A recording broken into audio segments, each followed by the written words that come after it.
would assume that they were more than qualified to do that. And give me that name again, if you The name of the company, Yeah. TAFF, TAFF, and Fry. All right.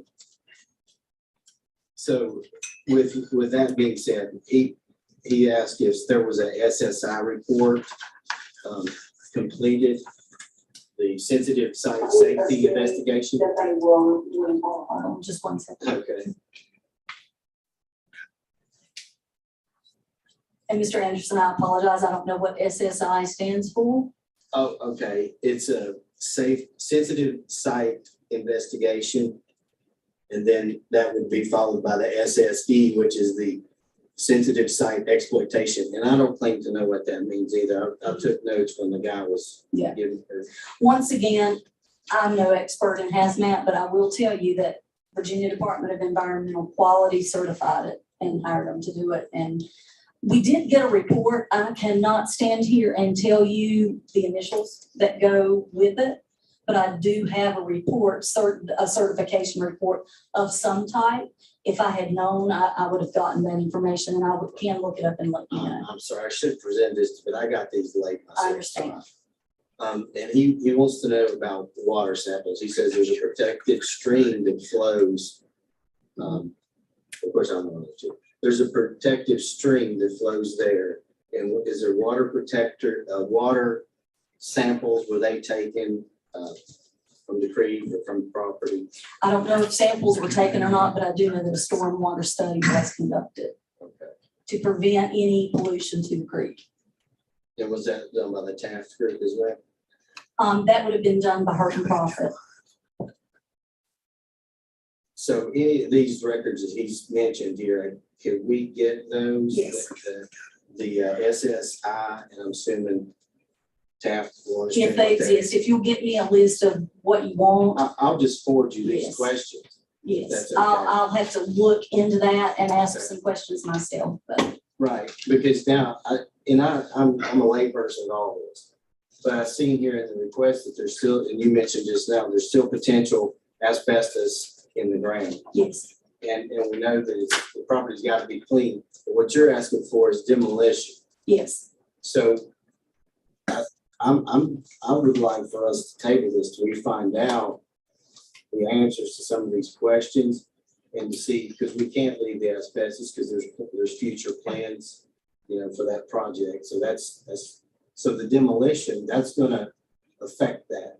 Actually, you cannot know whether there's asbestos in there until you start the demolition process because it's underground. Right. So But there they'll have to need to tear be it out. procedures and safety things put in place before they tear that out. They can't just, if there's a suspicion that there's asbestos in there, they can't just go rip it out. Some layperson like myself and then say, oh, there's asbestos in there. We got to get the pros in here. And I would reiterate that the company, Taft and Fry, is the one who won the bid. So they are very familiar with asbestos removal and the requirements involved in that. What would be ramifications if we delayed this request? The winter can be a problem, and we could lose our bid because we have so many days that we have to, and we'd have to send it out could potentially have to send it out for bid again because we could possibly lose our bid. The winter is another concern, and the fact that it continues to be a safety hazard up there just as it stands.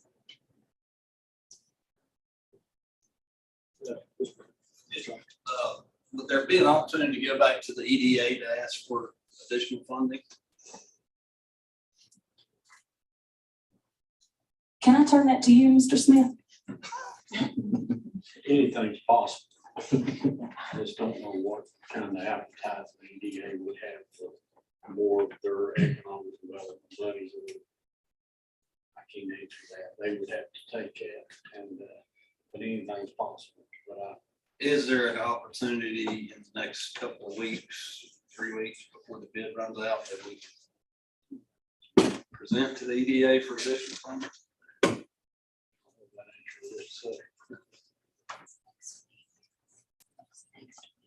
EDA meetings next week.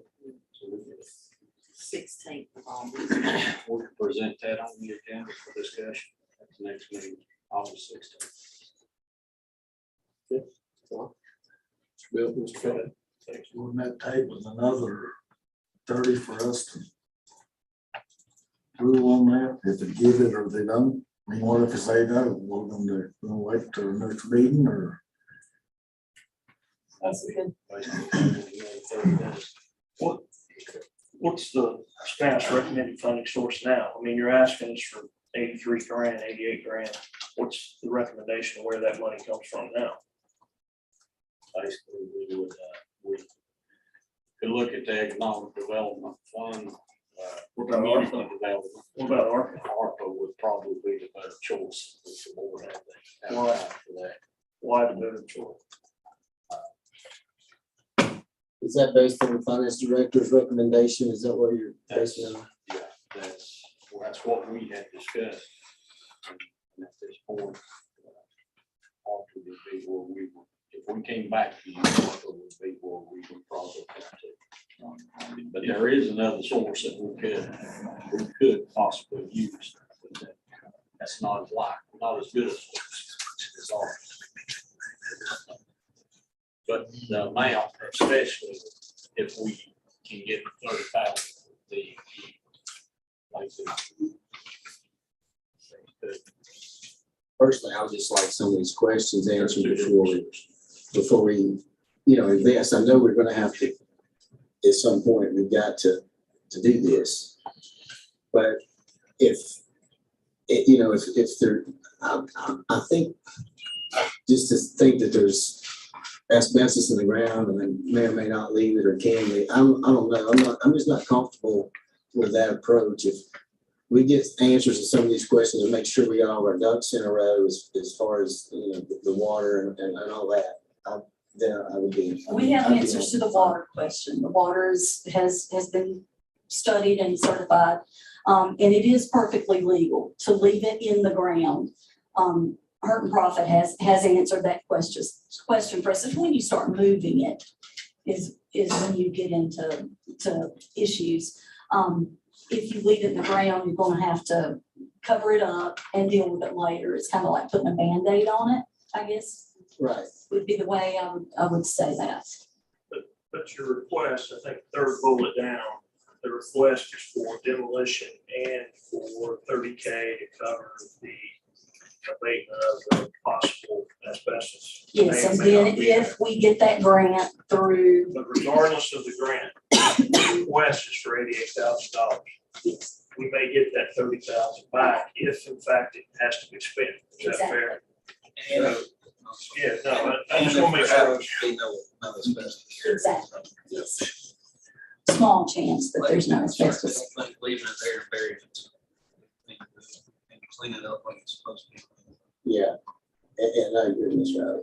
I know under justification for request, it says the hazard is twofold. It's structure integrity and hazardous waste. So I would think that the potential for asbestos or even lead or mold, which is probably still in there, would have to be included in that as well. I guess I'm of the opinion we move forward with it. I mean, if we, ARPA, in my opinion, and I'm not the money guy, but ARPA, the American Rescue Plan money that we have, seems to be a really good fit for this type of project as it's currently conceptualized for the tourism recreation side of things. And so, we're talking about 88,000 or 89,000, out of which we might get 30K back, but it's from a federal grant that we already have.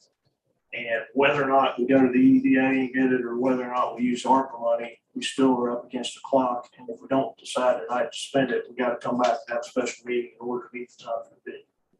So it's my belief, given the work that's been already done on it, and that we have a valid contract that's been approved by DEQ to do the work, and they're the low bid winner for demolition, that we should move on with it. See the advantage. I agree that Mr. Anderson, Mr. Ivey, cleaning it up, getting it out of there is the way to go. I think we can move forward with the project, get it done for all the reasons we laid out. So if they're doing the demolition, tell me, if they're doing the demolition and the price that we've got here for that and the bid on that, doesn't include hazardous waste removal, does it? Doesn't include removing the asbestos? Yes. $30,000 additional. So if they find then asbestos underneath the floor, Yes, that's included in all of this, and they're gonna remove that and dispose of that, no additional cost. well, that's the $30,000. Right. So it'd be 30,000 above the 80.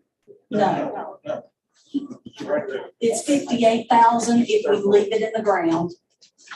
And right at 89,000 if we remove it. So the total ask is 88,000. Yes. Any more questions?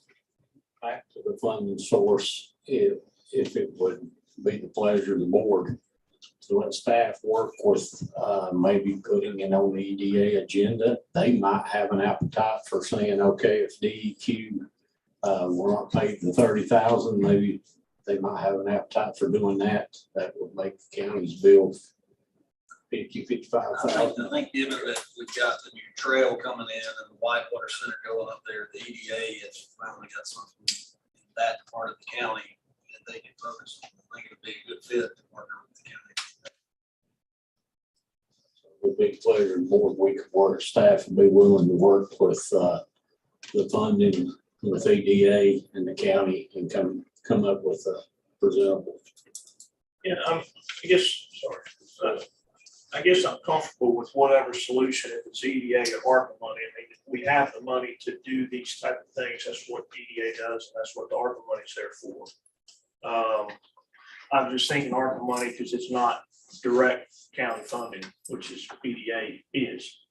And so, and we've got, out of 3.2 million, I think we're still sitting on about 2.5 of that money, that grant money we got. So regardless, it's my thought, and I'll make a motion if we're okay with it, but I'll make a motion, well, I'll just do it, damn it. I make a motion that we approve $88,040 for the demolition and possible asbestos removal for the Mount Rogers School. Okay, have a motion. A second by Mr. Belton. Any further discussion? Okay, hearing none. Roll call vote. No. Okay. Yes. Try. Yes. Mr. Bell. Yes. I also yes. Thank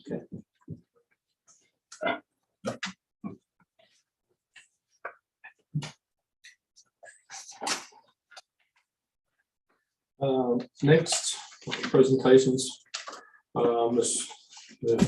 Gloria Price with Preserve Grace and Request. Good evening. Good to see you all.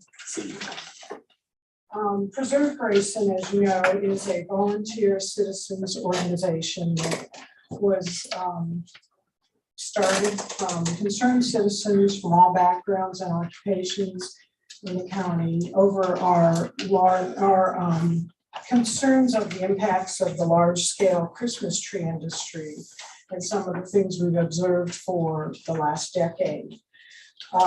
We joined together over the love of this county, of course, and we feel like the rapid change in the land use has made us feel like there are things that we need to know as it progresses. We are a non-stock Virginia corporation that is here to preserve our way of life. We want to make sure the water, the air, the native habitat, health, and our traditional peaceful way of life can continue. So we made a large presentation last week to the two delegates, Campbell and O'Quinn, and then we left some packets of information for the members that could not be here. And so you probably had a chance to look over that. So I won't go into all the reasons why we are doing this, but after that presentation, we were wisely given a suggestion that we should ask for some funds because we are doing a lot of volunteer things with our own funds. We are trying to do some fundraising, but the things we are looking for in this request is to get a consultant to implement a water quality study. And the water quality would include, the studies would include a lot of the agricultural chemicals that are being used, glyphosate, pesticides, insecticides, herbicides, and on your budget, the budget sheet that I provided for you, you can see some of the examples of the costs for those. We are continuing to look for the best test available, and by getting a consultant, we'll know whether we have the right ones. These would be used for property owners' wells, spring water. It would all go to help the county. We are also in the process of using a computer developer and a data analyst to develop an interactive map to partner with our Grayson County Health Department and Mount Rogers Health Department to ask the CDC to do a possible cancer study. This will provide a database to document information. We can't know if we have a problem here if we don't have information. So we would, this map, this interactive map would be user-friendly. It would be anonymous information that would be pinned. People can give us information. We'll put pins on the map to show the broad base of baseline of the data that we need to see if we can indeed have some health issues here. We also have some website costs to keep the public informed, to keep our information open to the public. We've been doing research ourselves, purchasing materials to study streams. And I wanted to strike the last item on that list that I've given to you. That was our previous fundraising efforts. So that's my small ask for the $5,000 request. Do you have any questions?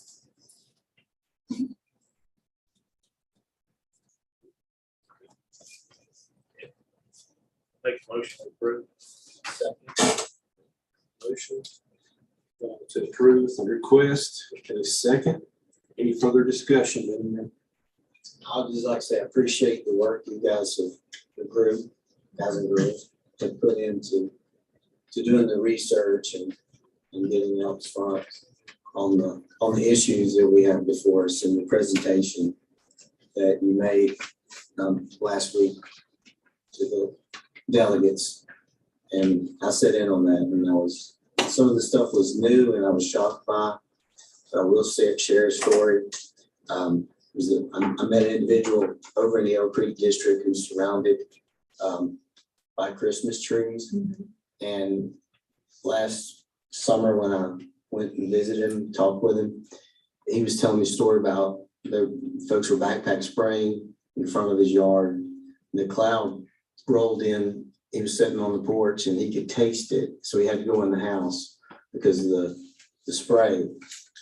And there was another incident that he had where he was walking and he was actually sprayed with fertilizer when he was walking down the road. It came from the farm, that had the trees next to the road. This individual learned just a few weeks ago that he has cancer.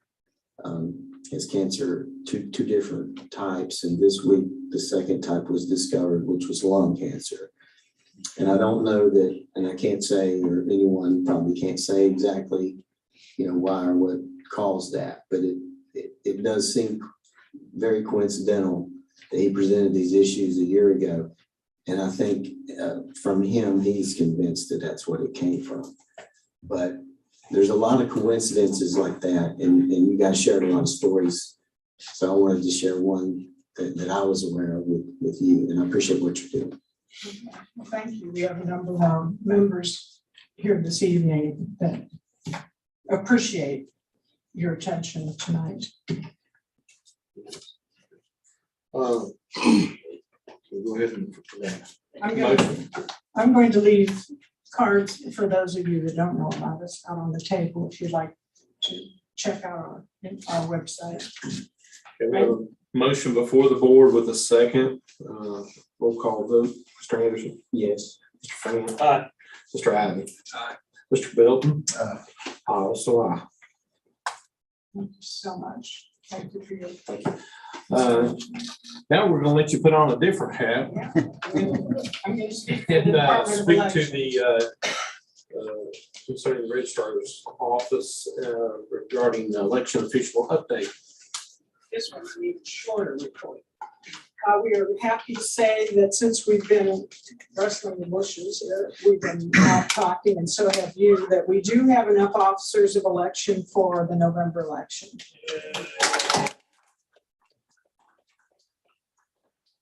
We are still looking for a couple of alternates, because you never want to be just, in case somebody gets sick. You have someone else. Okay, good. So that was that first item that we had. And then the second item that we had to update was our budget request. And I believe Stacy sent y'all some information concerning your, I think, Mr. Ivy, you had a request about why that extra $10,000 was added to our budget. Yes. Did you get a copy of that sheet? Please. Well, we'll send that out to you tomorrow. Okay. Before Mr. Shepley left, he directed Lisa to work within the existing budget for the on the line item vacancy savings. So he thought it could be worked out, but we were trying to pay our officers $15 an hour for all their work. Thank you very much. Are you in need of that money now, or is that something you're gonna? No, that'll be for November. Yep, It- I know, but I mean, do we need to make a decision tonight on this $10,000?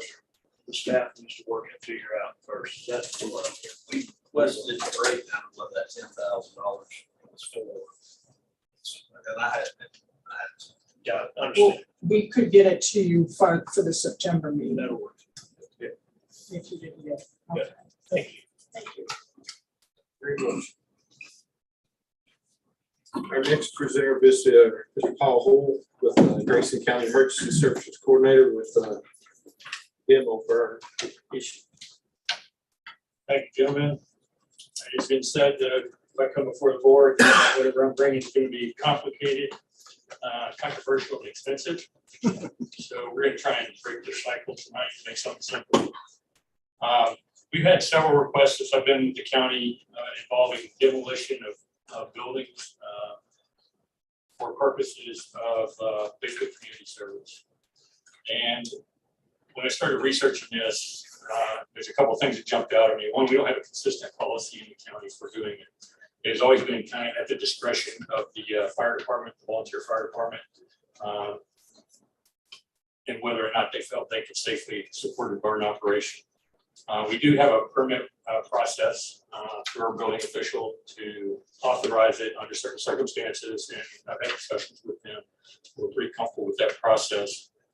The reason I'm bringing it before you tonight is there are some complications, kind of some unintended consequences that have developed over the years because of primarily because of insurance.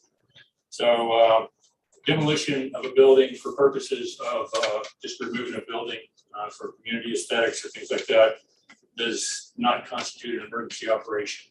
So a fire department, a volunteer fire department can certainly still take on that responsibility if they choose to.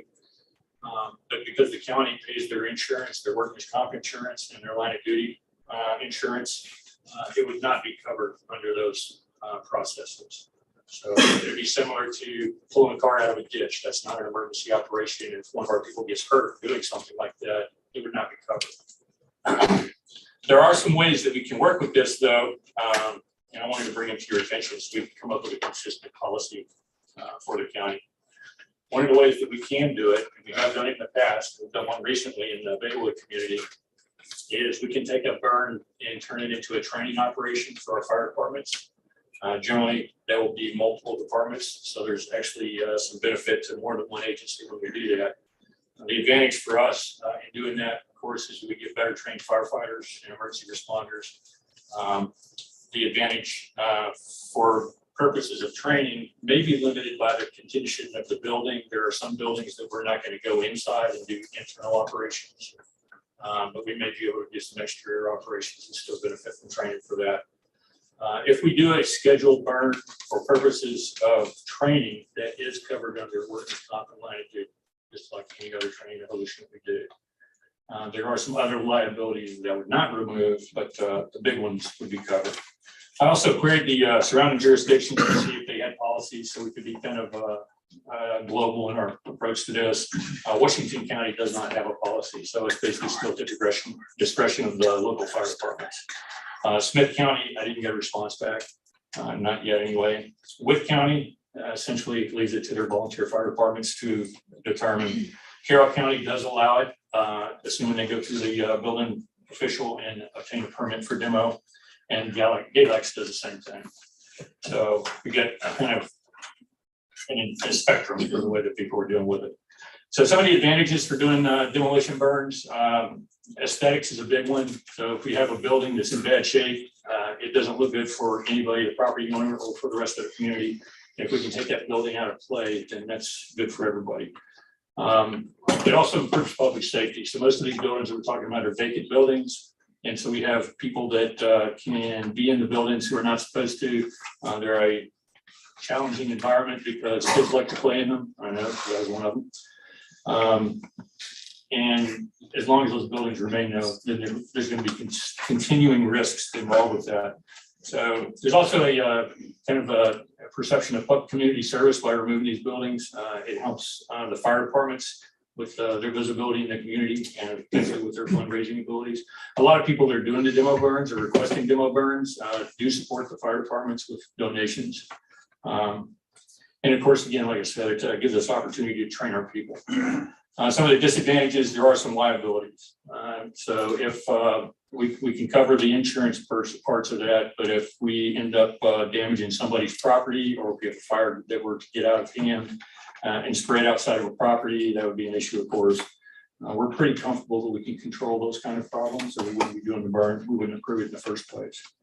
And the other one, probably the biggest disadvantage is just the equitable application of a policy. So there are certain burns that we will never do. And tonight's a good example of that. If we've got a building that we know contains hazardous materials, for instance, asbestos, and there's been no abatement of that problem, then we would not do a burn for that. And so it would be inherent on us then to have a good policy to explain to the citizen why we approved one for this individual, but not for you. So I think that by creating a good solid policy, we will be able to still do burns when they're appropriate, and we would be able to defend our decisions when we chose not to. So I have basically two recommendations. The recommendation that I would like to see approved is just create an ordinance authorizing demo burns that are very strictly controlled and with the following provisions. One, that the burns can be done as a safety. Can be done as a training activity safely. And some of the conditions for that to make sure that we do them right is that the training has to be NFPA 1403 compliance. That's the state's guidelines for doing a training burn of any type. So if I want to go out and do a training burn for Independence Fire Department, I have to get approved through the state and meet those 1403 guidelines. And so we would want to do that with anything that we did. I would like to be a part of the process. So I would like to be able to help the agencies develop an appropriate training plan if they need it, and to sign off on one once they've got one. And I would also like to have the opportunity to be on scene and act as a safety officer and kind of look at the global look when we are doing one. And we've done that since I've been here anyway, so that's not a new thing. We'd also suggest that the burn had to be permitted through a building official's office, as it already is, without any restrictions on their part. We would recommend that we require coordinating with our stakeholders and our public. One of the things that we have not been as good at is making sure that the public's aware we're going to do a burn.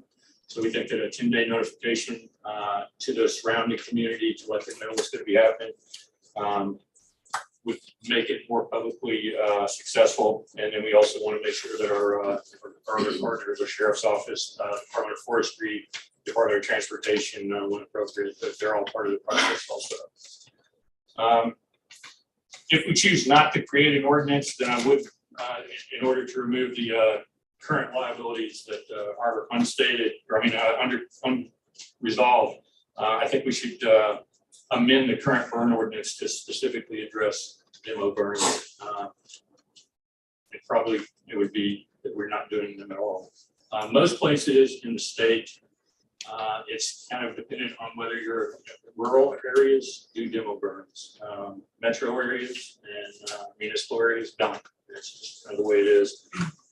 Mostly due to liabilities and insurance requirements and public opinion, to be frank. But I think demo burns provide an opportunity for our agencies, for our firefighters, and for our community to improve our community. So if we can see clear to approving a demo burn, I'd be happy to develop the process right and make sure it works well for you. So the main driver is the ordinance would provide liability coverage for these departments to do demo burns. Yes, That's ultimately what we're doing is we're gonna say the ordinance will allow us to cover their liability, even though it's a non-emergency, if something happens, because they're doing a demo. It would be a training burn, essentially, is the way you Right, but it gets them that coverage even though it's not an emergency. That's what you're after, right? Yes. Okay. Mr. Adams? Would it be possible that you could show us a copy of the existing ordinance and then show us an example of the ordinance that you? Right now, we don't have an existing ordinance. We have a nuisance burn ordinance, which basically says you can't burn trash. You can burn vegetative material, you can burn agricultural materials, but you can't burn anything other than that. So a demo burn, technically, if we do one, is in violation of our own nuisance burn ordinance. Mr. Andrews? So if liability insurance is the issue, it's my understanding that fire departments now, if they do a training burn, they're covered under their liability insurance. If it's a training burn, yes. Right. And in order for them to do a burn, currently they have to operate under the NFPA and be 1403 compliant. That's already a requirement for them to do that, is that not? That is not necessarily required by them, by their agency. Okay. That is required by the state. And if the state is involved in the process, then yes, it has to be 1403 compliant. If there is nothing, the 1403 is not a regulatory guideline.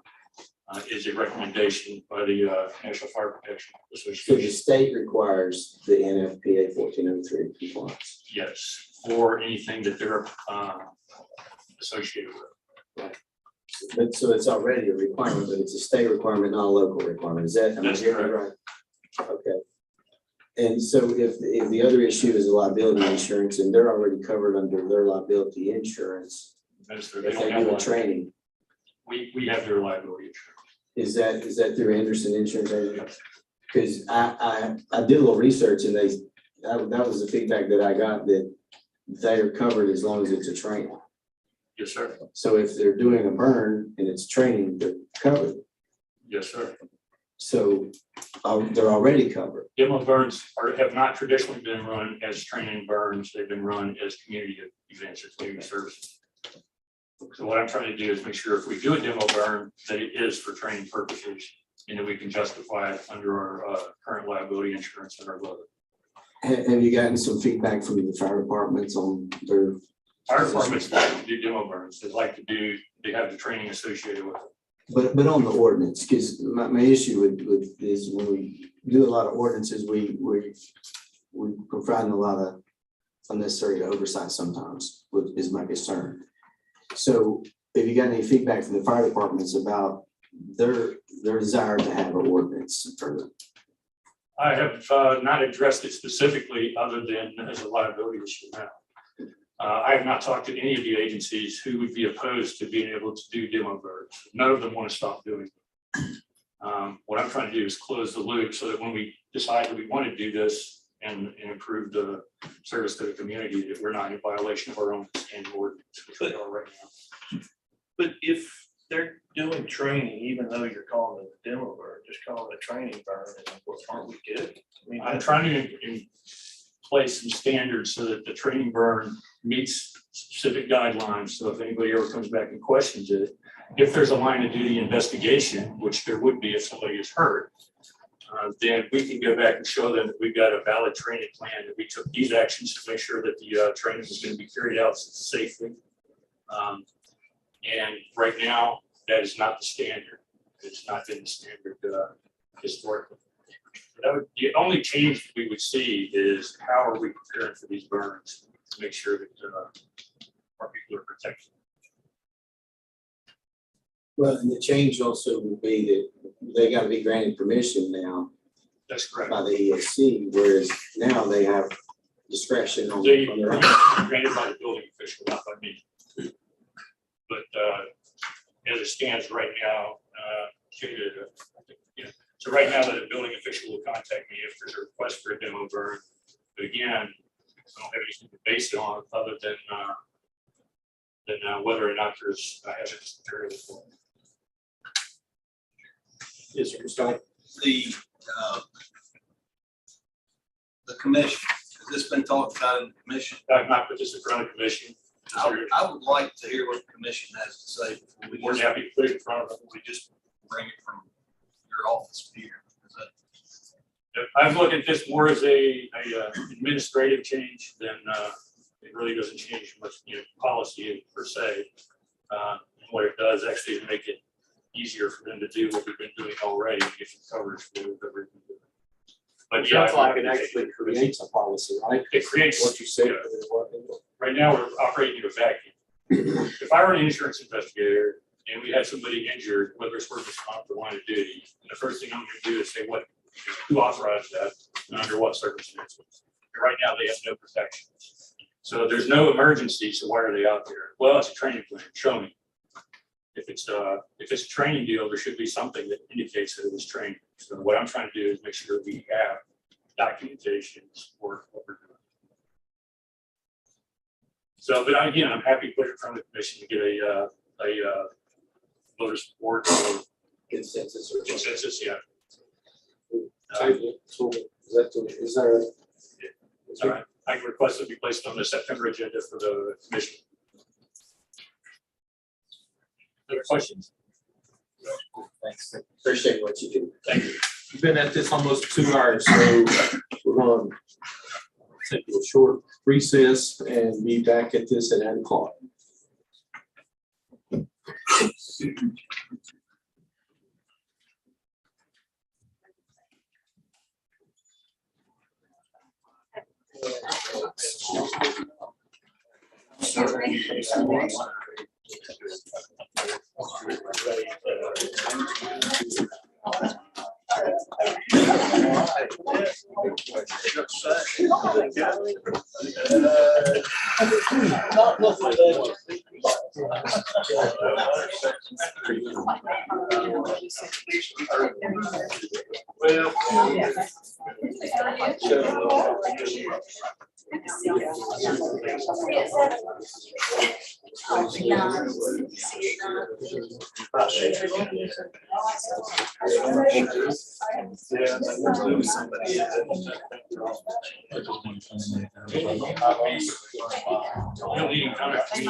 They're not investing anything in copper wire or telephone service. Until I get it sucks. Well, when we first got out, no, it's bad. No, exactly right. Yeah.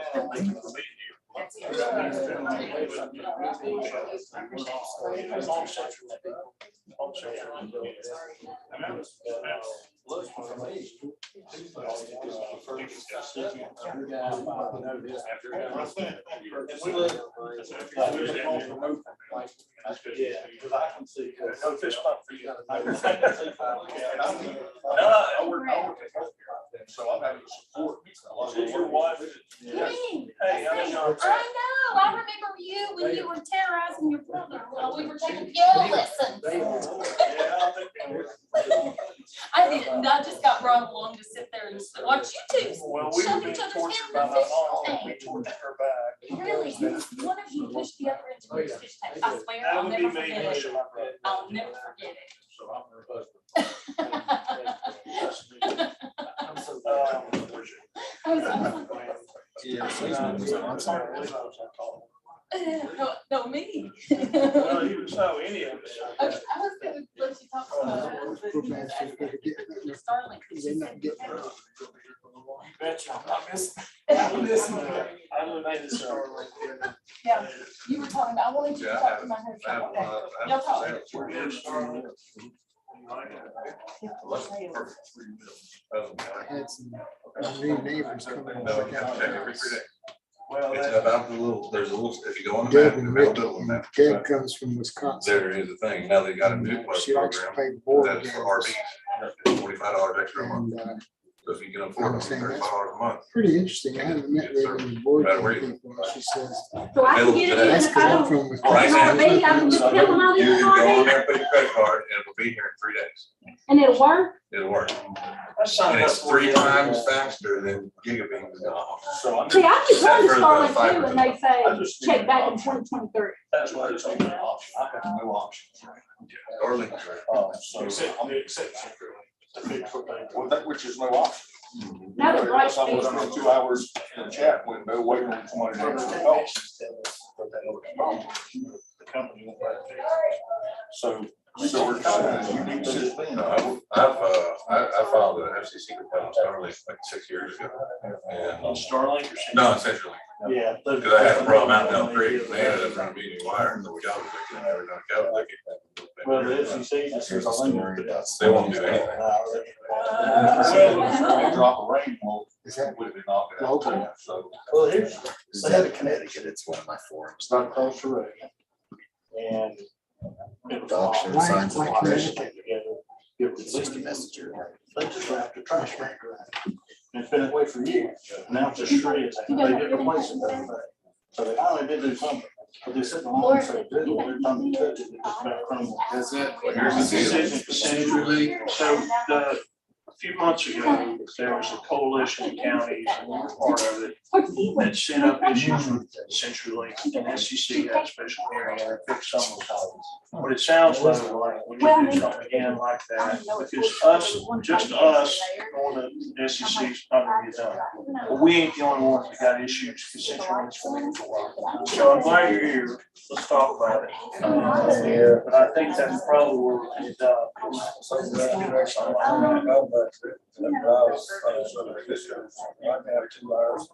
No, I'm with you. No, I. So that got that. I mean, I care for that a lot. No, I, even before COVID, I told my mom, you know, it has to do with 9 blood stuff over that. So they. I support them. I do it more. I teach it more.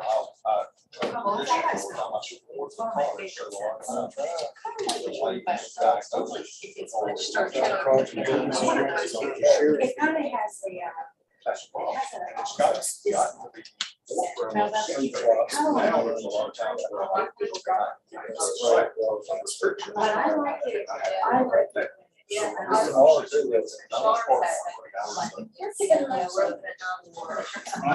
Hey, I can tell you some good places to North Carolina.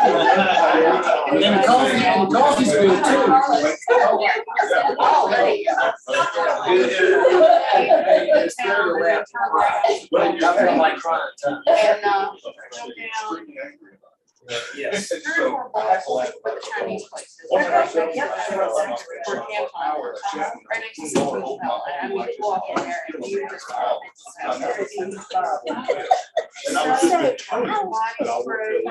I've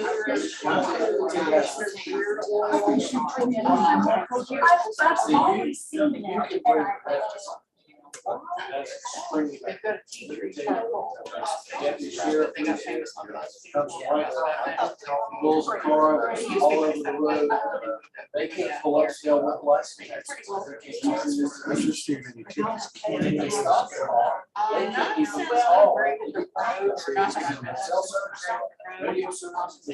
call. Check this one, check this one. No, it's not. Check this one. I heard it from Children how up down homework. with Parents have to find their kids. Anyway, there's an alley that runs. 40. Yeah. Children in North Carolina. I mean, this whole thing, it's really exciting. And we work with companies that try to get through it. All these, we do it all. We're getting I'll give you the whole thing.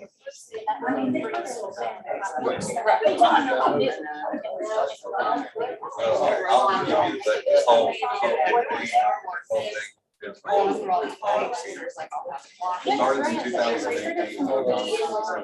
My brain customer. And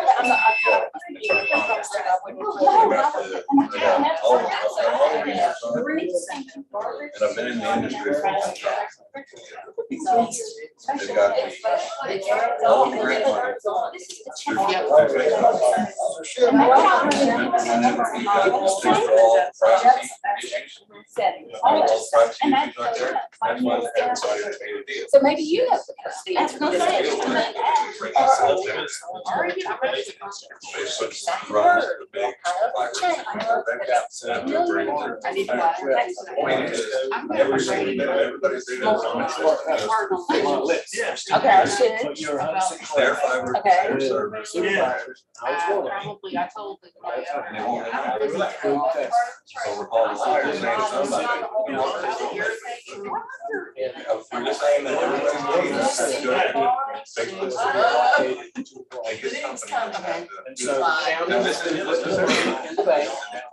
is Tennessee. Go on Facebook site right now today. Get it. And they're bring it.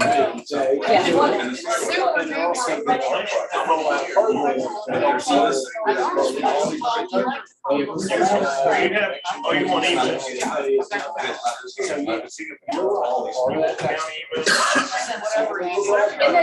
But it's about that. Give you just Taylor, this is related to. I guess that was my next question. So if we don't get all sorts of this, If you send me some of this. we get a refund back, we get a refund. You're great. I mean, you can deduct that from my next tax. Yeah. Let's look at it. Oh. The goals, which will be accomplished.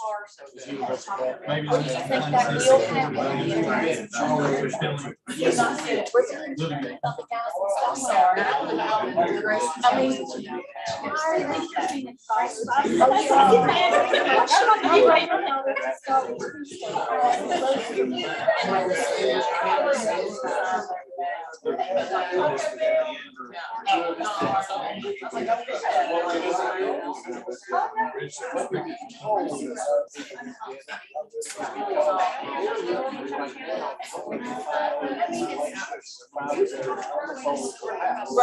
That's what they're saying. Okay.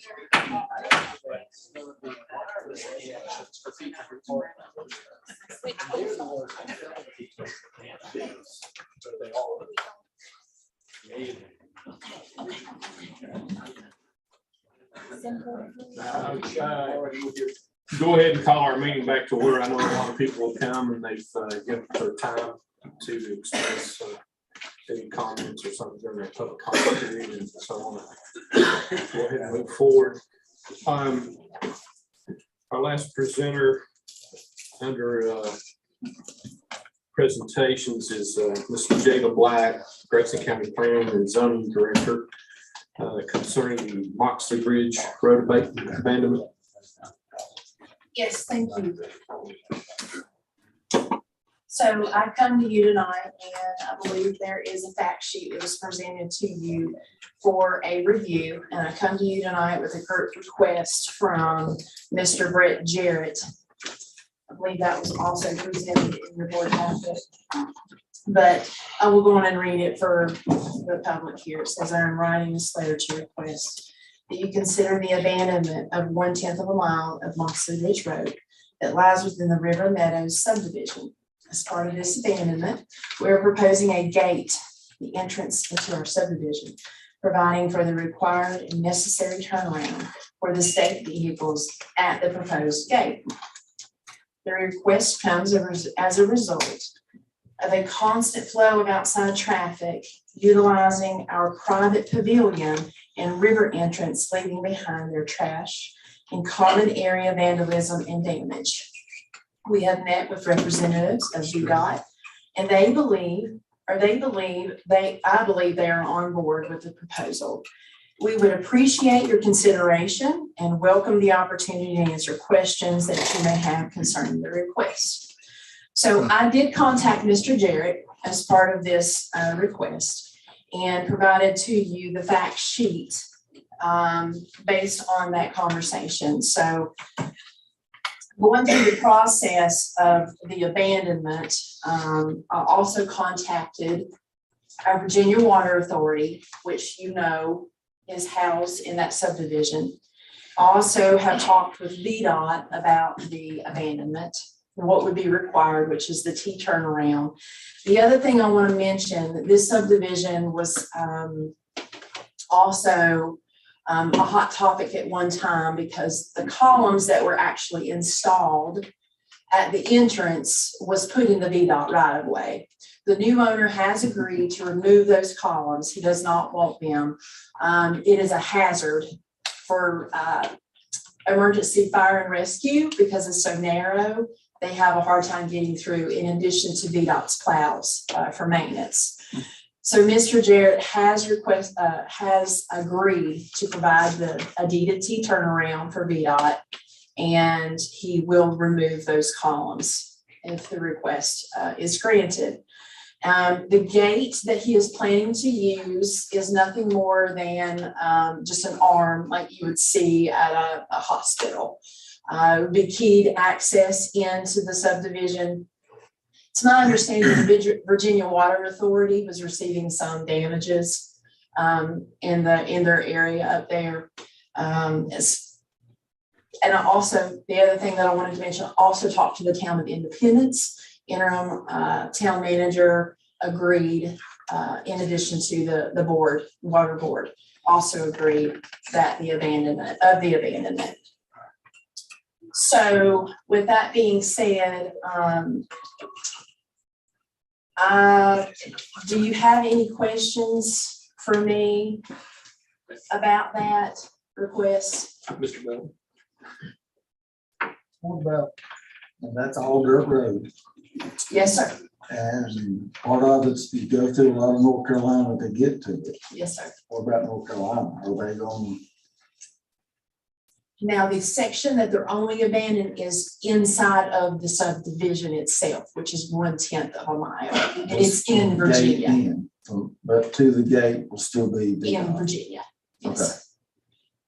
And I think the map kind of shows you where it's proposed. They're not requesting no kind of paved road, real rustic or all that. Okay. No, he's going to, apparently they will maintain that themselves. Okay.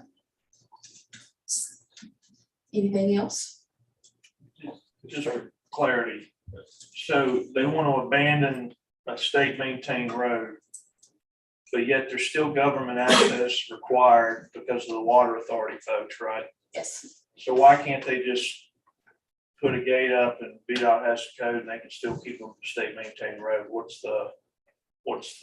I think he's just really, the intentions is to just keep the traffic out. And they're That gonna, is a good point, though. I mean, we being the water authority still has to have access to it. Yes. I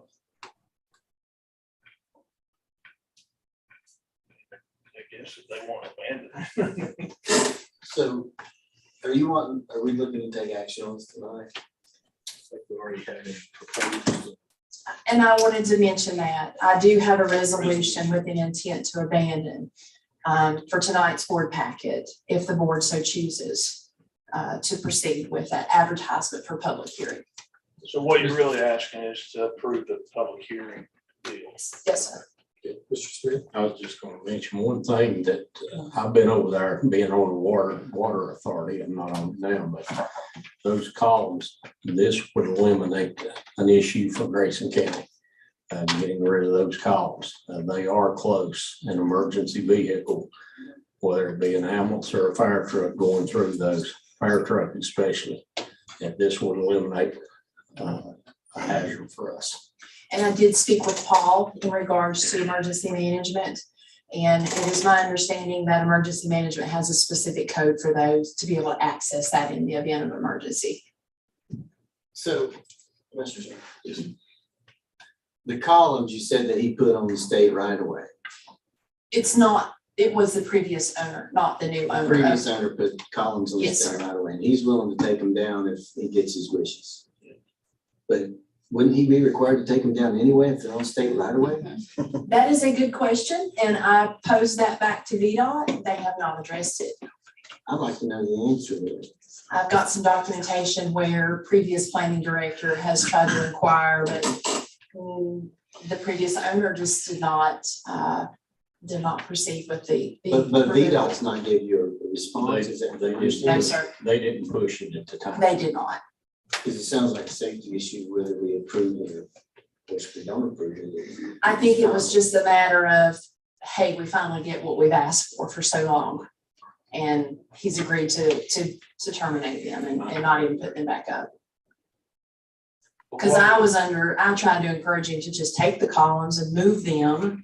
You know, I thought he was gonna do a gate like Point Lookout, but that's not the case. Right. That would have been a better approach to took them down and say, hey, we want to make sure it's safe and there's been an issue, but Yes, sir. I kind of don't like the holding it over your head approach. The water authority, what was their position on it? They The were okay? chairman, I talked to the town manager at Independence, which I believe is, I'm sorry, his name's leaving me. He is the board. I'm sorry. Kenneth Law. In Sparta, Oh, it's far. yes. Sure. I think he is the chair for the water authority. And they had a board meeting that very day and brought it before the board, and he contacted me back and said they are all in agreement. So you're asking for us to just approve the public hearing for this? Yes, sir. ban. To proceed with public hearing for abandonment. I'll make that motion. Motion before the board in a second. Okay, this require a call on this, just on the. And let me restate the motion, just to be clear, this is for a public hearing, this is not to. Yes, correct. Public hearing for the intent to abandon. Correct, Okay. So we just do a regular vote on that, right? Okay. All in favor signify by saying, is there any further discussion? Okay. All in favor signify by saying aye. Aye. Also aye. Any opposed? Okay, I'm for.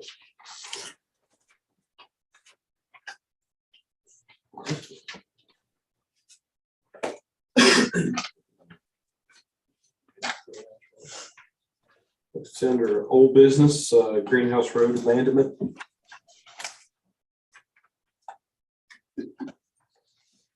I come again to you tonight to discuss the Greenhouse Road abandonment. It was brought before the board last meeting, which was tabled. And, You'll have to take that coat off, you freeze us to death.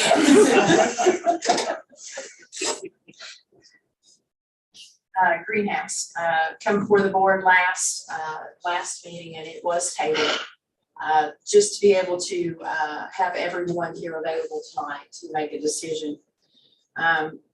Since then, we have received numerous letters of opposition, and I was given today a list of 37 people who have signed the petition to not abandon Greenhouse Road. I did have a conversation with Pam Heath earlier today. I wanted to make sure that I had the language correct when it comes to the Board of Supervisors abandoning a secondary road. And so she give me a statement today that it's up to the Board of Supervisors to abandon a secondary road, and VDOT will abandon or take into consideration abandonment of a primary road. So that is why we're here tonight in front of you guys about the abandonment request for Greenhouse Road. With all that has been presented to me as the planning director, I make a motion not to proceed with the abandonment of Greenhouse Road because it is considered a public roadway, a public use. So you recommend we make a motion? I make a recommendation to not proceed. I don't know what I said, but I make a recommendation not to You said it proceed. with authority though. So do it. I make a recommendation not to proceed with Greenhouse Road abandonment due to all the opposition at hand. Okay, Chair will entertain motion. So you would make the motion, since the chair can't. Second. Okay, we have a motion before the board to not proceed with the abandonment. We have a second. The only, from a discussion standpoint. Okay. The, understand the opposition against closing. But any info from people that requested it to be closed, have you got anything more than what we talked about a few months ago when it got on the list? And the only reason I'm asking that is, from a due diligence standpoint, just going through like what we just did for the Ridge Road, just going through the process and advertising that we're talking about doing it, making sure people are aware. Sounds like a lot of people are aware based on what you got. Just wondered about, what's the harm other than time and some labor, going ahead and doing a public hearing like we're doing on the other one, just to make sure that we're hearing from all sides. Does that make sense? It's, we discussed this at the last meeting Yeah. that you were here. We brought the very thing, like there's no rush to make this decision, let's take a chance. But it's my understanding, if there's any opposition to it, the state will not follow through with that. Good question. I wanted to follow back up with that. It is up to the Board of Supervisors for the abandonment. VDOT will do exactly what you ask. So if you want to abandon it, Because it's a secondary road. because it's a secondary road, you can abandon it. That's not what we were told before. That's and I not, was- it's not what, it may be the other road that we were, that the request. I wanted to be very Was that a transparent about primary that. road? Primary road. This is the thing though, you can appeal, if you choose to abandon Greenhouse or any other road, secondary road for that matter, the appellant can come and appeal. Of course, then we as the government body would take our attorney, use them in court with the appeal process. And that would be in circuit court. So can I ask, how many people are for it, how many are against it based on your response? I have not received anybody that is for it. To my knowledge, I do not have any written documentation. Okay, other than the original request? I have today, I received 37 oppositions today. Right, but In the a- in- original in a- request was from one individual who was wanting it closed, I'm assuming. No?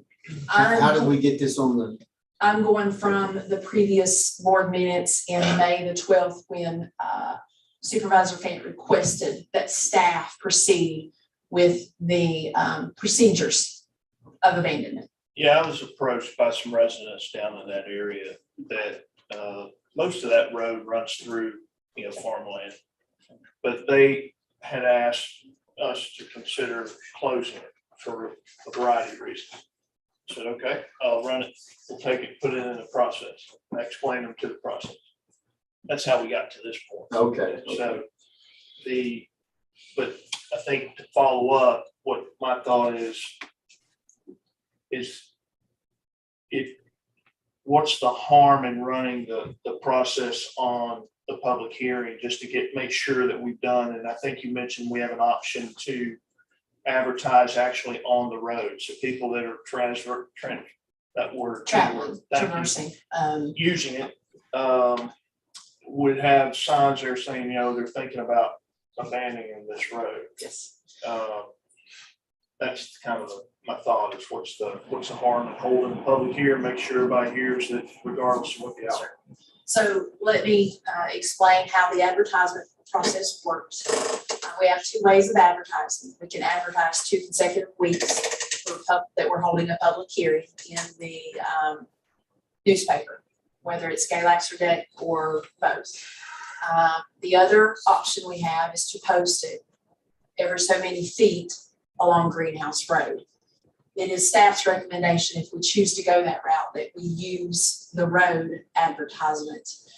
And I say that because I feel as if not a lot of people any longer uses the newspaper for their news. They use social media, or the other option is we also have to placard it on the front door of the courthouse. And not everybody is up here every day looking for public notices. So I would encourage the board, if you do want to proceed with the public hearing, to allow staff to post the notice with the intent to abandon on the public road, on the secondary road. So we've got a motion and a second. We have an original motion that has been seconded. Any further discussion on this original motion? Okay. Do we have? I do have one question. Okay. For Jay. All right. So the first road that we had public hearing on closing, I forget the name of that. Sweetwater. Sweetwater. Is that a primary road? It's a secondary road. And so is Greenhouse. It's separate. Right. But we were told by DOT in that meeting. I that heard it too, because if there was any opposition to it, the state would not go through with the process. and Supervisor Ivy, I heard that too. I went back and I re-listened to that meeting.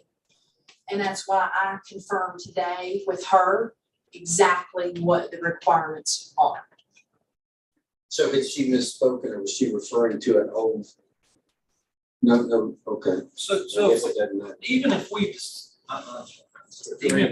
decide to follow through with this process, even with the opposition to it, is it not true that once it gets in the state's hands, they have to go through a process that would ultimately fail if it had any opposition? Yeah, I do believe so.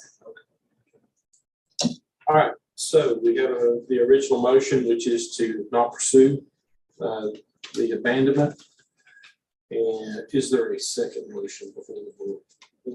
Are we not gonna vote on the first motion? We have to vote on the second, for if there's a second. I have not heard a second motion yet. Yeah, I mean, it's my feeling that we should proceed with the process just to make sure that we're doing our due diligence. So I make a motion that we Got a second motion to advertise for,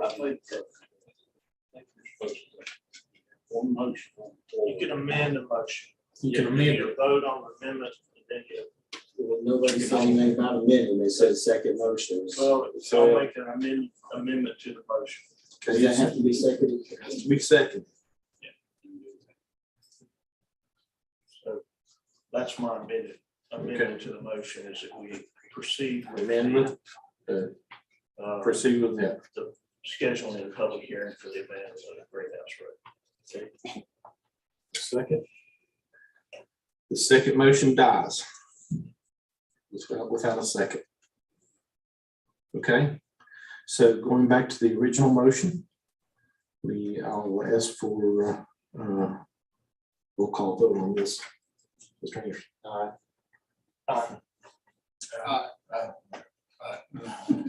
I also aye. Okay.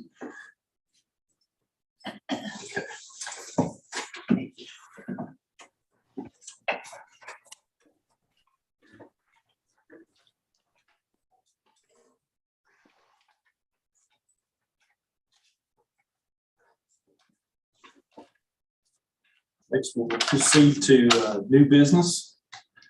And ordinance to prevent animals running at large.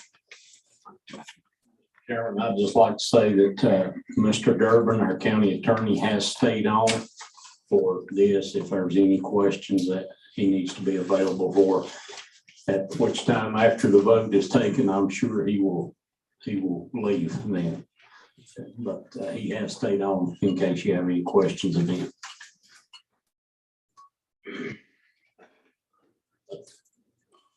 See.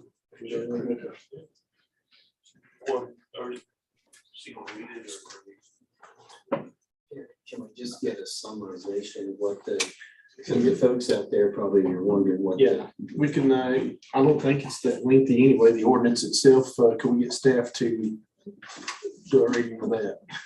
Yes, sir, I will.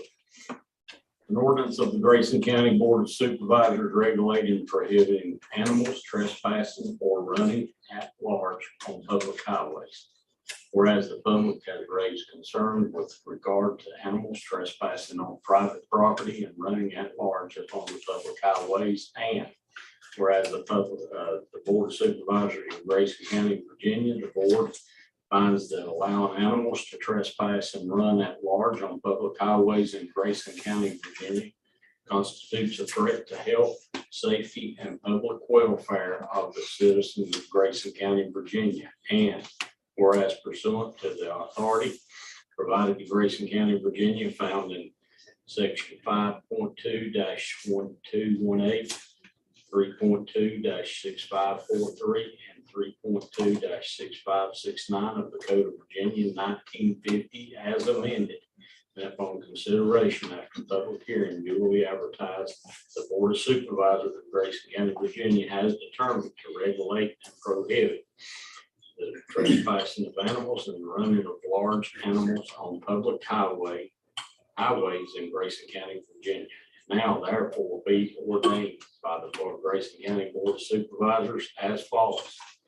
Number one, it shall be a violation of law for the owner or keeper of any animal or fowl, except for dogs, cats, or honeybees to allow or fail to prevent such animal or fowl from trespassing on the property of others.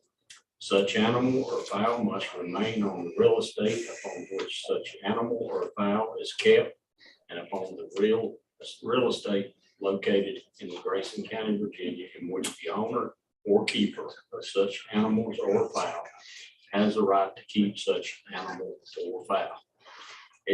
Number two, it shall be the violation of the law for the owner or keeper of any animal or fowl to allow or fail to prevent such animal or fowl from running at large upon the public highways located in Grayson County, Virginia, whether such highways are enclosed by fence or not.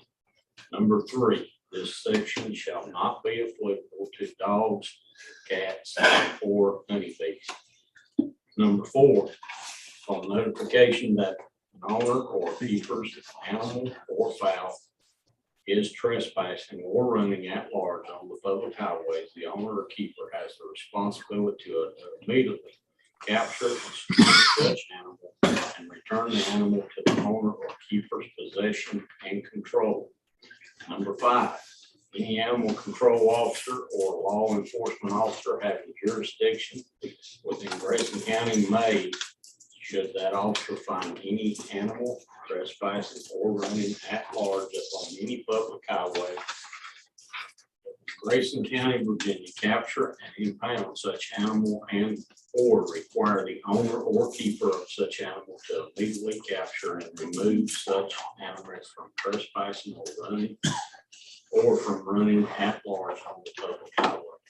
Number six, violation of this ordinance shall be a class 1 misdemeanor and punishable as provided by law, provided, however, that before prosecution of the owner or keeper may be undertaken for violation of this chapter, such owner or keeper must have been previously notified in person or by writing that the animals or fowl were trespassing on the lands of another or running at large upon the public highways.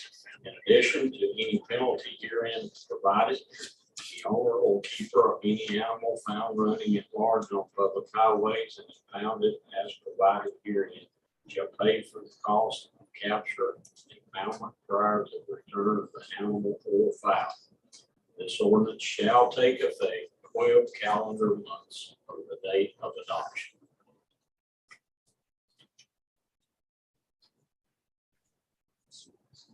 Like motion to adopt the ordinance. Any further discussion?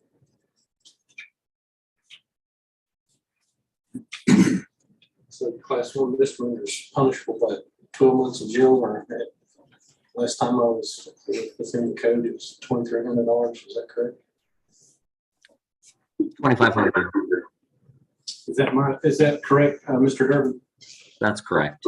Okay. And I second that, right? If the board is inclined, it's drafted to be as strong as possible for advertisement, because if you advertised it as a lower class misdemeanor and wanted to raise the penalty, you would probably have to re-advertise. But because you've advertised it as a class one, you could potentially have a motion to decrease that to a lower class if that is the board's inclination. I would have a hard time imagining any judge, if this were ever, in an enforcement action, a judge ordering jail time, except in the most egregious of circumstances. So in all likelihood, this is going to result in a fine for violations. Hey, Ms. Durbin, John Fant, but the discretion of what is done is up to the law enforcement officer on scene, right? So it's classified as that, but he has discretion in how he applies the law, correct? The ordinance provides it's a class one. Okay.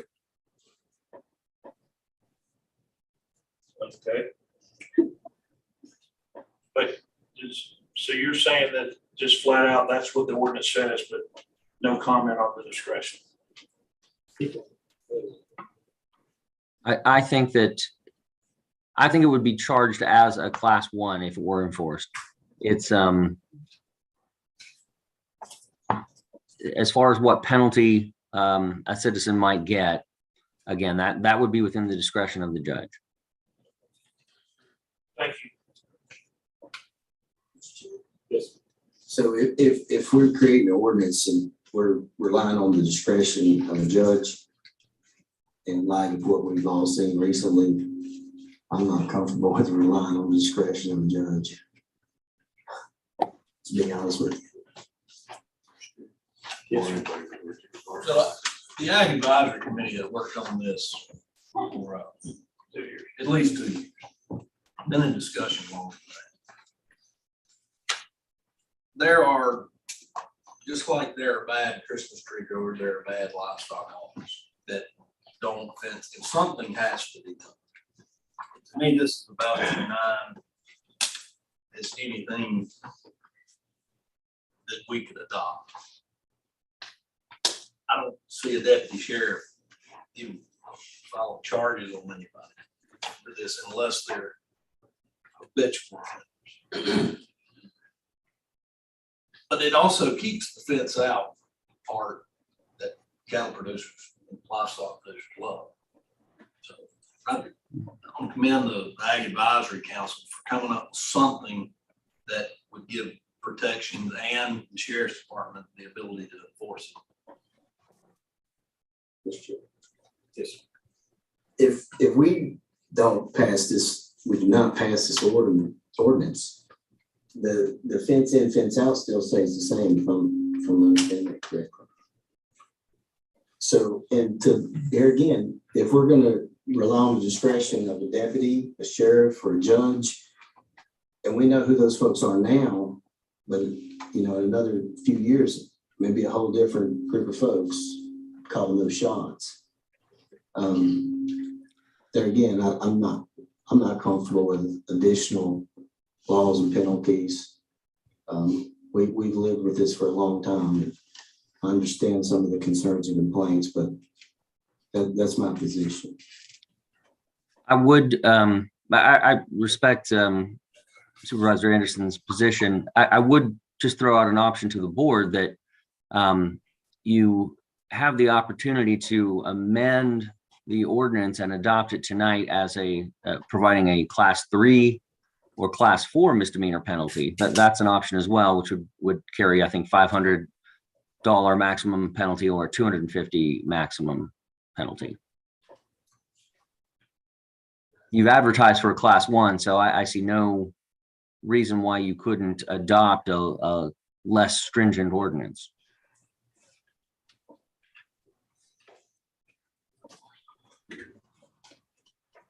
If there's an appetite of the board, we have a motion before the board with the, let's see, a motion and you said. Supervisor Fant made the motion. Okay. And so, is there any additional motions to the ordinance? Could you amend the motion to include the very least penalty class?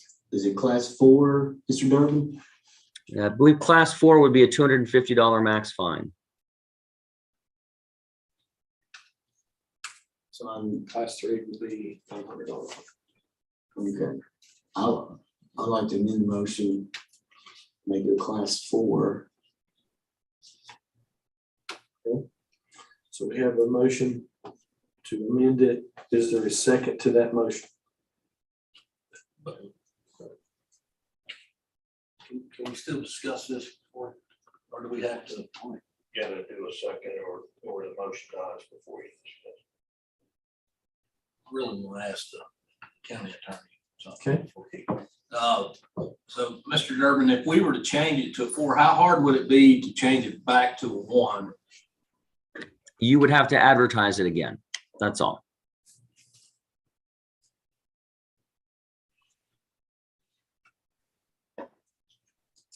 But Mr. Durbin, we could also, if it becomes a problem, we can amend it, change it to a lower.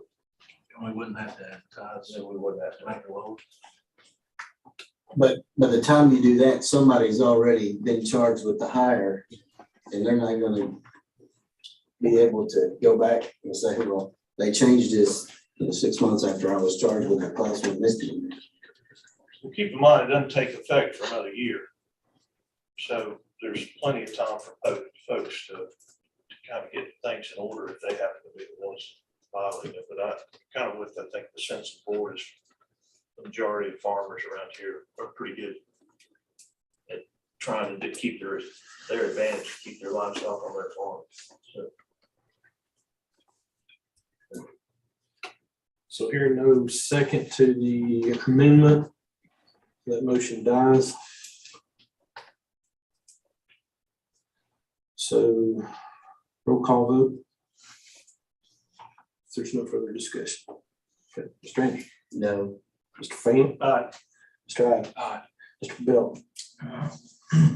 Also aye.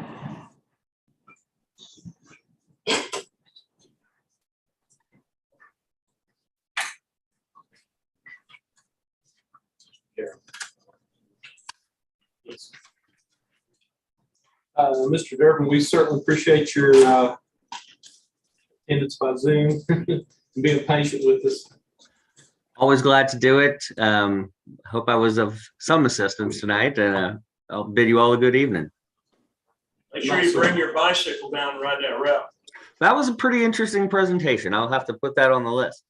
All right. Good evening, gentlemen. Good night. Good night. Next item under new business is a resolution for Virginia Outdoor Foundation grant. And I thought Ms. Crum was going to do that. Just you, okay. It's black. Me again. So I come before the board tonight requesting a resolution be approved for eligible funds that are available through the Virginia Outdoors Foundation. We do have a grant opportunity that has funds for up to $1.8 million for the fiscal year 2023. And historically, the grant awards on average do not exceed $150,000 per project. But there is no absolute cap on the projects. So I am requesting you tonight, the resolution be approved for me to proceed with grant funding or a grant application request to complete what I call phase 4 of the Lundy property or the trail system project. We're looking at, we've had some grants, well, prior to Josh, our previous rate director left, and Miss Tracy Cronett, she and him also worked with Hill Studio to put together a plan proposal for the remainder of the park.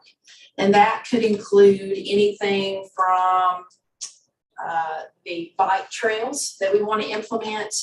We'll also include the walking trail that I want to finish out as part of the TA funds that we specifically told VDOT that we would complete to Powerhouse Falls. So this will be that last phase of getting this particular trail down the Powerhouse Falls. But we'll eventually include with grant funding, additional walking trails, hiking trails, bouldering. I'm not sure that you all realize that there was a huge rock down there, so we've going to tackle that with bouldering. And also Game and Inland Fisheries has agreed to stock the creek again. So that will allow people to take advantage of our outdoor spaces. And so with the beauty of this particular grant, there's not really a match. The only thing that we have to do as a government locality, which we already own the property, so there's no acquisition to it. We just have to give open space. So we will in turn deed the property and convey that to the Virginia Outdoors Foundation as open space. Do you have any questions for me? So is the 9.55 acres, is that already owned by the county and they're just gonna deed it to? Not really deed it, it's still ours, but we basically open that up to open space so that it can't be broken up, it can't be subdivided, it can't be built upon, which I don't think that the board would ever consider subdividing that and breaking that up into lots. Just like an easement. Basically, yes, sir. And I guess the big question for fishing, how much of Peach Bottom will they be stocking? Will it just be down around the falls or is it gonna be? Sir, I don't know the answer to that. Josh was involved in that. I've kind of come in on the tail end of Okay, this. that's fair enough.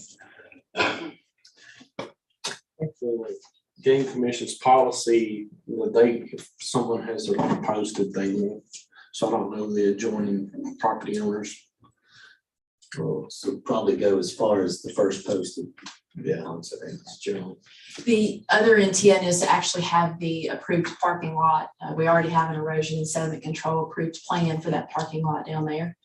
Eventually, that trail system will go around Powerhouse Falls with an interactive approach to it. In addition to shelters, picnic shelters where people can go and visit and have picnics and be able to partake in what we have to offer.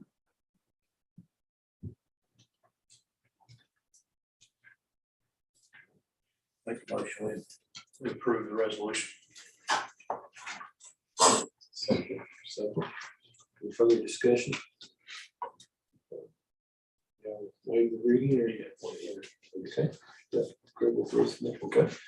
So we have a motion and a second, and this will require a roll call vote. Mr. Anderson? Mr. Fant? Aye. Mr. Ivy? Aye. Mr. Bilton? Also aye. Thank you. Which brings us to the opioid settlement account request and Mr. Smith. Yes, Grayson County has received their first check through the opioid settlement, $9,000 and some odd dollars. The finance director and I got together and we know these expenditures from this money has to go under substance abuse, education, and so we felt like that the best thing to do so that we have a clear track record is to put this money in a separate account that we can, as we get these settlements, we can put it in, we'll know how much we received in each time and how much we expended out of that account each time. So it's just a good track record for us that we know we're going to be liable for. So we basically are, the staff is just asking that you all allow us to open up this account so that we'll have a specific fund, allow tracking receipt and expenses associated with it. So, And does staff have a recommendation for the uses of the fund? that's still open, but I did suggest to, as the county attorney, and I spoke on this, I said, okay, we run a day report program. I was just in that office today and there's a big box of drug tests that we had to purchase as a county. He said, that's perfect. Spending on that, the classes that we offer, and Wednesday nights that they have, the participants have to go through.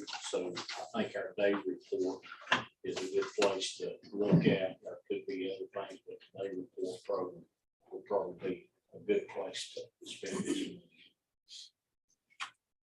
Mr. Chair. Yes, So we're going to be getting additional funds. This is not the first, this is the first of several disbursements. The way I understand it. Do we know is monthly, quarterly, annual? We don't This know. was our first one we just got this week and, or last week. And I don't know, I've asked a question to the opioid lawyer, county lawyer, about expenditures to your question, you know, of saying, hey, I think day report would be a good place, but I've asked specific questions to get answers from them and not hurt back. I guess this is more from my colleagues than anyone, but I think if we maybe developed an opiate task force and maybe each one of us, like somewhere in the community, be in a committee to help brainstorm how we can best use this money. We've got various organizations and charities around us that deal with this. I think it might be a good way to look, because as we get more of this, I'm under the impression we're going to get a significant amount eventually. Sure. Hey, sooner or later, this is the first year's share. How many years was the opioid settlement? I've asked that, I'm not sure at this point. This is a one and done. No, it's not. I'm under the impression it's not one and done, but this first year settlement, next year we'll get another settlement. I think we will be getting yearly settlements, but I don't know if it's 2 to 5 at this point. My understanding was this is and I've communicated a little bit with Senator Pillion, who is championing this. And I may be totally misunderstanding, but this was the first year settlement. So there's a potential we could get more even this year from that first year settlement. They wanted to go ahead and get some money out there so folks knew. That was the impression I got. Don't hold me to that. I put the question out to Bill, who represents us, attorney. And so I hope to find out more at this point. I've seen him asking a specific question. But I'll keep. Right. This is a major issue in our community. And I'm just a little bit maybe overly passionate about it because I deal with this every day pretty much. And we've got folks all around us that this is affecting. And we've got some smaller community organizations that are trying to have a positive impact and assist folks in getting on the right path. Those are just some ideas, but there's probably a really good, effective, efficient way to use the money. I'm not saying I have that answer, but I would like to get some folks who have been affected involved in helping develop that. I may have caused us to go down a rabbit hole here, with my question and prompted your response, but I think this is just mainly a request for fund designation. So we'll pocket the money the way it needs to be pocketed, and then we'll have some time to discuss the disbursement. And I do know. As long as it follows the guidelines. Yeah, the county does have we are okay spending it and things like that. Supplies and there and all, but if the board wishes to. But we're just creating the fund. All we're doing is creating Right. the fund and put the money in. I make a motion, we approve the request. Second. And the discussion was for another day. I'm sorry. All right. So this is not let's just stick with the roll call vote. Mr. Anderson. Yes. Mr. Fan. Aye. Mr. Aye. Mr. Belton. Also aye. Okay. Sorry about that. That's my fault. All right, board appointments. Looks like we just have the one, which is You don't need to read that one either. Okay. So do I have a motion to Make a motion for John Fant, sir, County Senior Advocacy Committee. Because of my age. Second. any discussion? All right. All right, roll call vote. Mr. Anderson. Yes. Mr. Fan. Aye. So aye. 5-0. All right. Next, county administrator's report.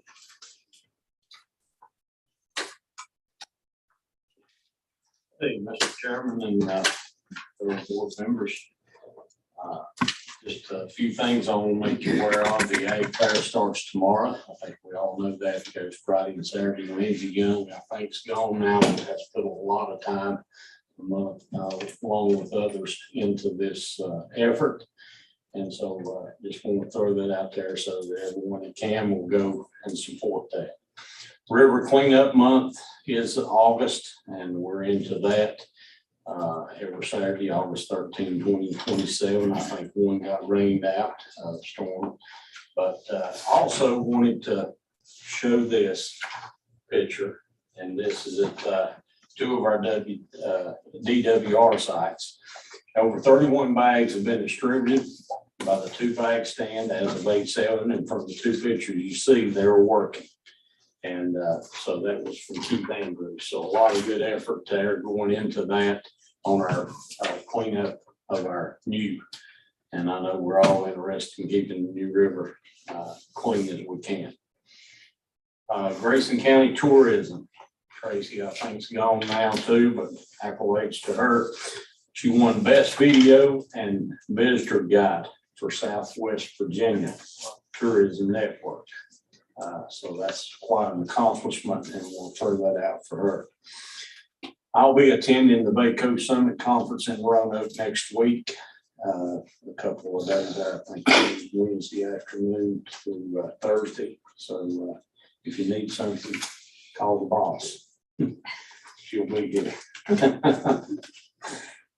Appalachian Power will be having an open house on their redundant power project that they're going to do. And Mr. Belt, I know you're retired, but you know more about this than I do. It's going to be an open house down in the cafeteria at Grayson County High School. And I'll leave the comments to you on that. Yeah. The line now comes to Independence from Freeze. It's one way in and one way out. And when that line goes down, it takes everything from Elk Creek to Flat Ridge to Mount Wilson to town out. And it can't be put back on until, maybe partially, we can come back through Sugar Grove, or they can now, but, this new line that they're looking at, and the comment is, it comes right out of Freeze, just like the other one, but it don't run on the same property. It's moved over, so if this line goes out, this line will feed the station and keep everybody on. It'll actually go into Baywood, have a new station in Freeze, new station in Baywood, which Baywood is to the hill with overload. Circuits can come out of that, but then it goes from Baywood Station to Independence, so that's a redundant power. Like I say, if one goes out, the other will feed it, and then they'll be rebuilding this other one, because the line through Pine Mountain, it's been there a long time, and well, since we've had power, and it really needs to be upgraded. So that gives a chance to cut this power off, upgrade, cut it back on, and still have two ways in and out. At one time, I think Pioneer Eclipse may have been looking to come to Independence, and Stud Feed was the term that they went to, maybe Sparta. So I think it will help. It will help the load. It will help. Maybe companies might look at it a little closer coming here, because they got more chances that the power's not going to go out. So that's about all I'll say. Okay, thank you for that. Another thing that I want to mention is Southwest Virginia EMS Council has put on a position as field EMS liaison part-time. And this will be to help with relationships, communications, education between Southwest Council and our regional stakeholders. And such as EMS providers, agencies, hospitals, local government leaders, and other response and planning organizations. The neat part about this, this position will primarily be serving the eastern end of our service area, Carroll, Galax, Wythe, and Bland. The position will be based in Grayson County. So we'll have them right here in the gate. It's a little small office that we've been using for storage. We're going to clean it out. It's a part-time position, but we're going to allow them to use that space.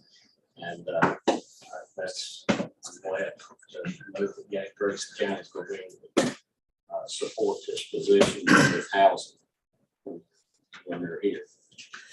And the last thing that I wanted to say was it was brought up, I think, by our commissioner at the last meeting. He did public comment on Big Ridge Pheasant Run route and the problems with the Western Express trucks that were coming in there and hanging up in the curbs and blocking the road for hours.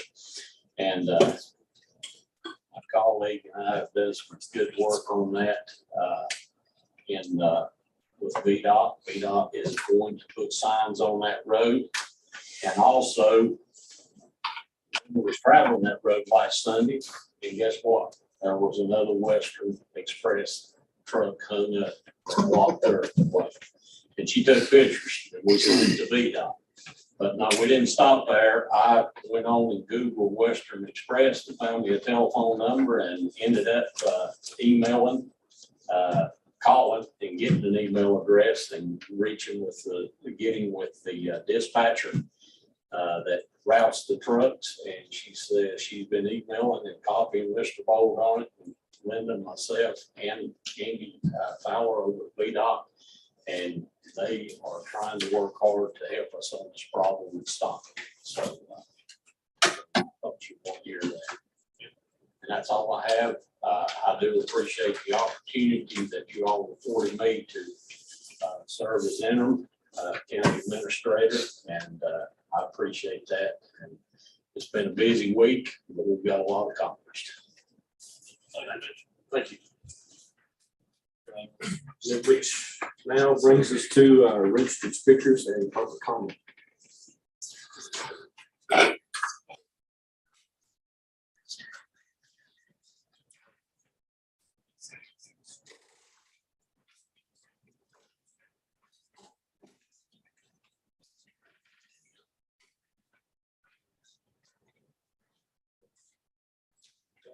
would ask that each speaker, as you come forward, please give your address and name before you speak, and then please try to limit your comments to 3 minutes. And with that, Miss Jennifer Snow. Okay. Miss Karen. Miss Jennifer Snow was here for the road closure issue that was resolved, and she was the one that had the petition.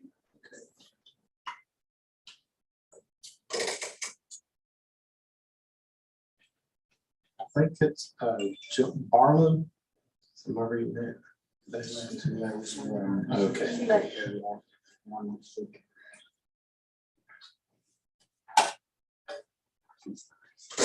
Best year. Mr. Rebels covered me, so I'm good. Okay.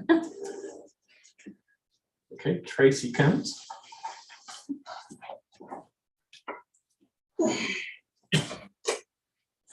I'm Tracy Cummins. I live at 743 Powder Mill Road.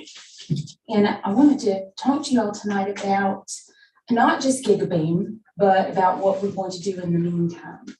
I live this beautiful place. For 22 years, we've lived on Powder Mill Road. I grew up there. This is just a short 3-mile drive off of Highway 21. It's also surrounded by these horrible Christmas trees that are killing us and our animals. I hate them. Anyway, that's just something. Okay, so you turn on Commerce Rock Road, take the second left on Stone's Chapel, and then you're right on to Powder Mill. Here is where the new GigaBeam ends. It ends. This is also where cell phone signal dies. And this is where CenturyLink refuses to maintain their existing lines for years. This has been an issue. So this is not a new thing for us. GigaBeam coming along, I think, has made it worse because they're like, well, why should we bother? You know, they don't even respond to our requests when things are out. So just recently, our internet and phone line was out for 3 weeks. It was spotty. It came on a day or two, and then it rains and it goes back out again. That's kind of the common, and it has been that way for 20 years, or ever since they took over from the last people, Embark. You know, so these are old lines. They've told us that. They've told us they're not going to fix them. Okay, so I do think we need to address that while we're waiting for GigaBeam. And thank you for your research because you have answered some of my questions. I do appreciate that. But anyway, we live in what I'm going to call Grayson County's Bermuda Triangle. We are in a black hole. We are seriously have no modern communication whatsoever. We're sending smoke signals. Okay. Now my brother did get the GigaBeam Tuesday, because he can see the tip of Point Lookout. We, however, live nestled right into the north of this hill, so we get nothing. We get nothing. So we're screaming for help. But anyway, CenturyLink has just been poor the whole time. I hate it, but I have nothing good to say about their service. It goes out every time it rains. Seriously, every time it rains, and they told us it's because there's a leak in the line and they don't care. Anyway, so then it goes out other times too for no reason. Beautiful day, and we're to the point we get up in the morning and make jokes about, I wonder if an EMP hit today, or it's just like, you know, we really don't know. So we are hopeful. We are hopeful about GigaBeam, and looking forward to hopefully maybe getting that. Now I'm gonna hold you to your, okay. Now, since COVID, my husband has had terrible difficulty with his job. He provides remote service for some healthcare facilities like Duke and Wake Forest. And I'll throw this in there unofficially. We have heard comments about how they do realize that Grayson County, Ashe, and Allegheny County have some very unusual cancers. It's a known thing in the higher field. Just keep looking into that. But now he cannot do his job with CenturyLink. He can't even get a phone call. We can't even get a phone call. Okay. But anyway, so days that he has to work from home, he is actually in the McDonald's parking lot in Whitfield, working from home. So you said you understand that. And so realize he's providing people with information on how to do your MRI from a McDonald's parking lot. Just keep that in mind. Since COVID, everything has kind of moved home. that's where we are. And he has a great job. He has been offered a better job, even actually doing MRIs remotely from home. I mean, that would be amazing. He cannot accept that job, of course, and he doesn't want to work 8 hours a day in McDonald's. Anyway, so we can't do that in this black hole. Now, I realize it seems ridiculous. I feel ridiculous coming here telling you that I need internet, but I do. And Zeke, I told you this. I just recently went through a pretty big ordeal. Well, it was last year, getting Governor Northam to sign a document stating that my state insurance would allow me to get a new insulin pump. It was a very difficult task. And I even included Angela Quinn on that. He helped me tremendously. Whatever he did, his office took care of it. Ralph Northam signed the document. I got the new Omnipod insulin pump. I just got it. The FDA has just released it May. I got it in June. Realized I couldn't set it up because it requires internet. Now, I did go to my son's house in Whitfield and set it up. But I had to wait until I knew we were going back to school. I work in the school system. I have to be somewhere where it can hit the internet for updates. It doesn't have to hit the internet all the time to work. It just has to hit for updates. So something that happened the other night, I was at home and it alerted me that it can't function until I get it updated. I had to get in my car, drive out to the fire department in Oak Creek to get it to hit cell tower, whatever update. Came back home, crawling in bed. That's wonderful. So y'all know how when your phone updates when you plug it in. Well, that's what this needs to do. My phone has been waiting on an update for a couple of weeks too. Anyway, so it's kind of the same concept. It won't work properly. It's giving me alarms, things like that. Okay, so that's what I'm dealing with. So this pump, this new pump that the FDA has released, is kind of like a pancreas for me. And it communicates Bluetooth. I hate being a technology person. I'm not a good technology person, but it will be wonderful if I can get it to work. It will give me a chance at good health and a longer life. And I'm looking forward to that, but I gotta get some help in this black hole. I need some help. So I'm coming to you to ask you for this help. You know, sure, gigabit, that's great, but we need something in the meantime. We need some accountability from CenturyLink. We need a cell tower on our mountain. I don't know what, because we've looked into Starlink, we've looked into HughesNet. We got nothing. Nobody says we qualify for anything. So I just want to ask your help. And the sad thing, I guess, about where we live is this beautiful place. We're gonna either die of cancer or I'm gonna die with a dead pancreas. I mean, it's just, you know, something's gonna get us. But anyway, I know Jesus Christ is my personal Lord and Savior, so that's okay. But I would appreciate your help and thank you for listening to my smoke signals. Thank you. Thank you. Is it too late to sign up?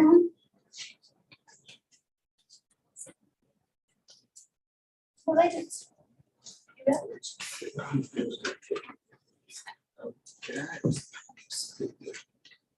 We had something drafted back, I can't place it now, and John probably knows about this letter to the SEC about the poor service that we were getting from CenturyLink.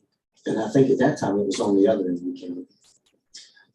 Is it? This is a joint, I guess, presentation that several counties was making to the SEC in Richmond, and they were presenting. And I think we also had the opportunity to forward. I have some other speakers right now before you, sir. Okay. I'll get you. I'm sorry, I motioned for it. I thought. I'll get you. You want to? We'll get you. And but it might be that if we have some complaints that we can add them, if staff wants to collect those, we can get some additional too. And maybe get a follow up to see how that's proceeded. I could probably get a petition. Okay. All right. Yeah. We'll see kind of what's been going on with that. It was a group of counties that were having issues with CenturyLink, and they came together last year maybe at the beginning of this year, actually. We met a lot of them when we were at our supervisors training up in Richmond, but they all went to the SEC and voiced the challenges they're having with CenturyLink. And now CenturyLink's going through name change and, you know, they're dividing up and all this other stuff, but we're going to be reliant on hardwired phone systems for a long time. Even if Century or Gigabeam solve the problem tonight, it's still going to be relying on a lot of folks that may not want the internet, but still need a phone. And so this issue is going to be with us for a while until the infrastructure catches up in a variety of different ways. And so the effort behind capturing these comments and putting them together and working with these other counties so that we can get SCC's attention, because it ain't just Grayson County and it ain't just rural Southwest Virginia. I mean, the folks up around Charlottesville, they were also having problems outside of the city.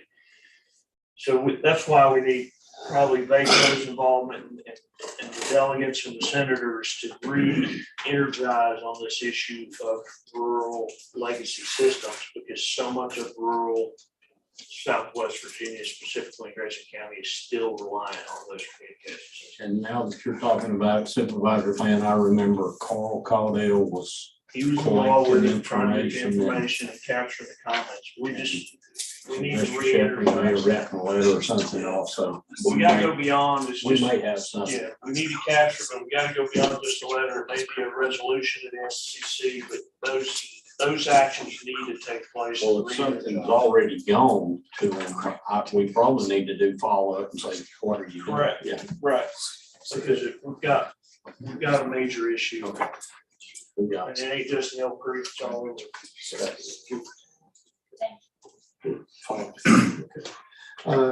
Mr. Brad Cummins. Like the time tonight, Brad Cummins lives 743 Powder Mill Road, very close proximity to this lady she just heard, my wife. Just kind of echo mostly what she said. We also had a conversation with Mr. Rebels, and I'm very hopeful that he will be able to maybe expedite some things for us.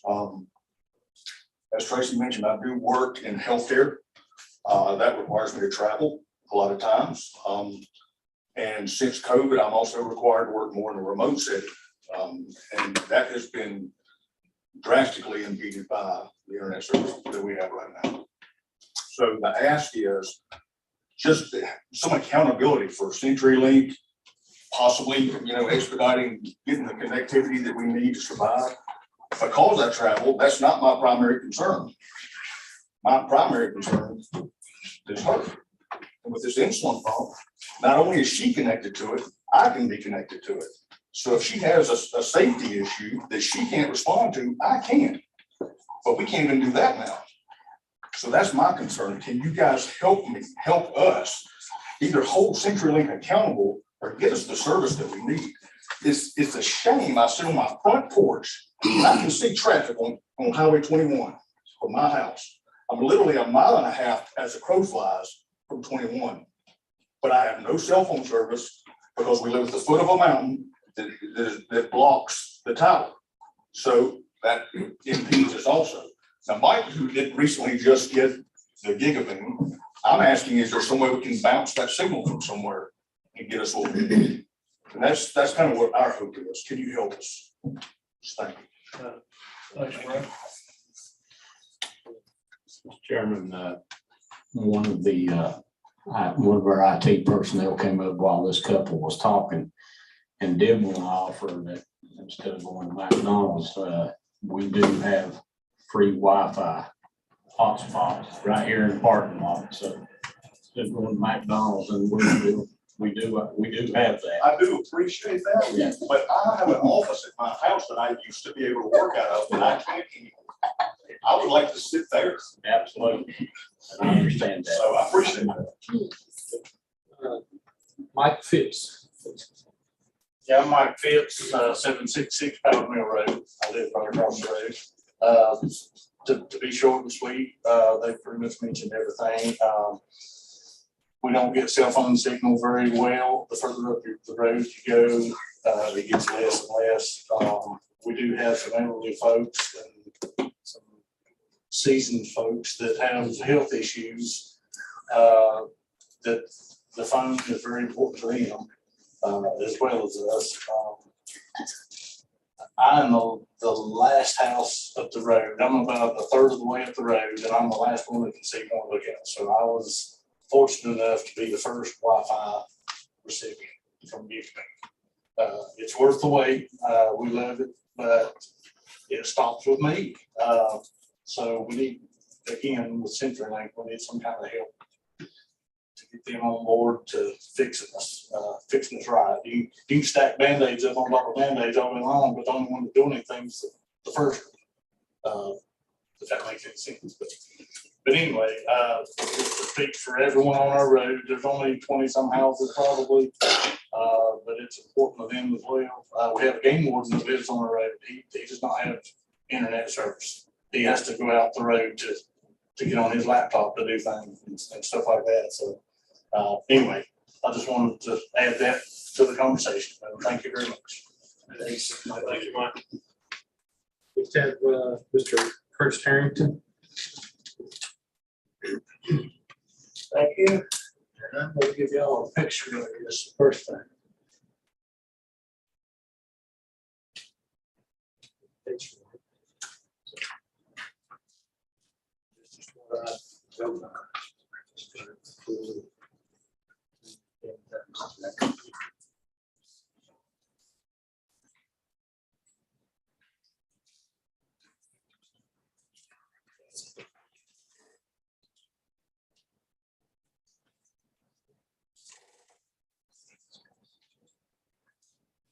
And what I'm going to do is read a statement, a little more comments, y'all are familiar with it. And this is the way I feel. My name's Curtis Harrington. I live at 184 Castlebrook Lane, Independence. And I've been a resident of this county all my life and my family, and go back to 1700. I'd like to introduce my attorney, Michael Bragg from Abington, Virginia. And I'm going to read the statement and then finish. We lived near the trash dump for many years and witnessed the changes and the comings and goings for a long time. At present, the county opens the dump for 2 days a week. This costs the county anywhere from $250,000 to $500,000 per year. This service is mainly used by local people. However, this is paid by every resident of the county. I'm talking about Whitetop, Troutdale, Fairview. They're all charged the same. And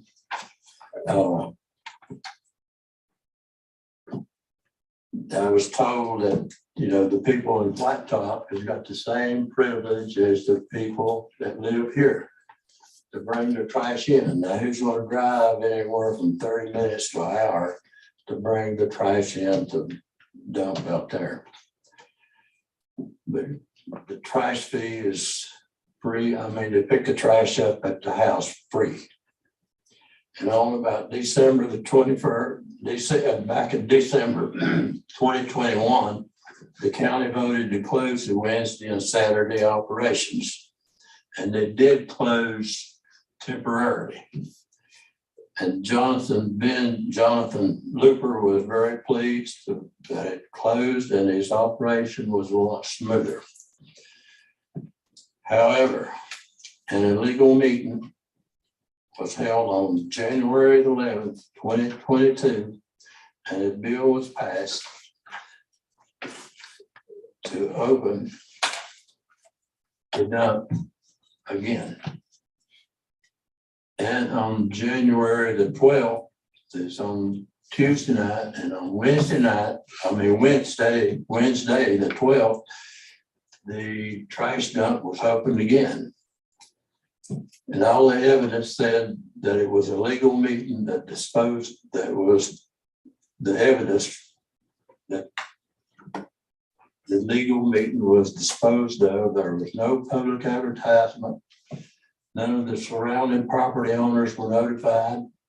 And the only people who attended were notified directly a telephone of some supervisors. I understand that several people attended this meeting, and I was told by the county administrator, included several supervisors. I have repeatedly requested the minutes of the meeting on January the 11th and was initially told by Mitch that they had not been transcribed. But Mitch told me that even I have the right under the Freedom of Information Act to these minutes. To date, I have not received no minutes of the legal meeting. And the last time I requested them, assistant county administrator told me there was no minutes of the meeting. And I'd like to know who destroyed the evidence. On January the 13th, a regular meeting was held, and the bill to open the trash was again voted on and approved. However, let me ask you, if the bill did not pass until the meeting on the 13th, how did they reopen the dump on the 12th? Bill was passed at 11 during the legal meeting with no recorded minutes and was not advertised. Only certain people were invited by the supervisors, and I would like to know why the minutes of this meeting are no longer in existence. I believe people within the county living at below the poverty line and the four ends of the county, like the Old Town District and the Wisdom District, that do live off far enough away that they can't bring their trash in to these 2 days a week. And because of the length of drive, and they're paying for trash service that they can't use, which only provides an advantage to a specific portion of the county, and estimated to be 100 to, from 50 to 100 residents. You, the local official of the county, are supposed to represent each person within the county, but have chosen to do what is best for a few at the expense of many. Many people are already struggling with inflation on the rise of living and fixed income, as well as young families with children struggling to make ends meet, including widows, veterans, and people on pensions. And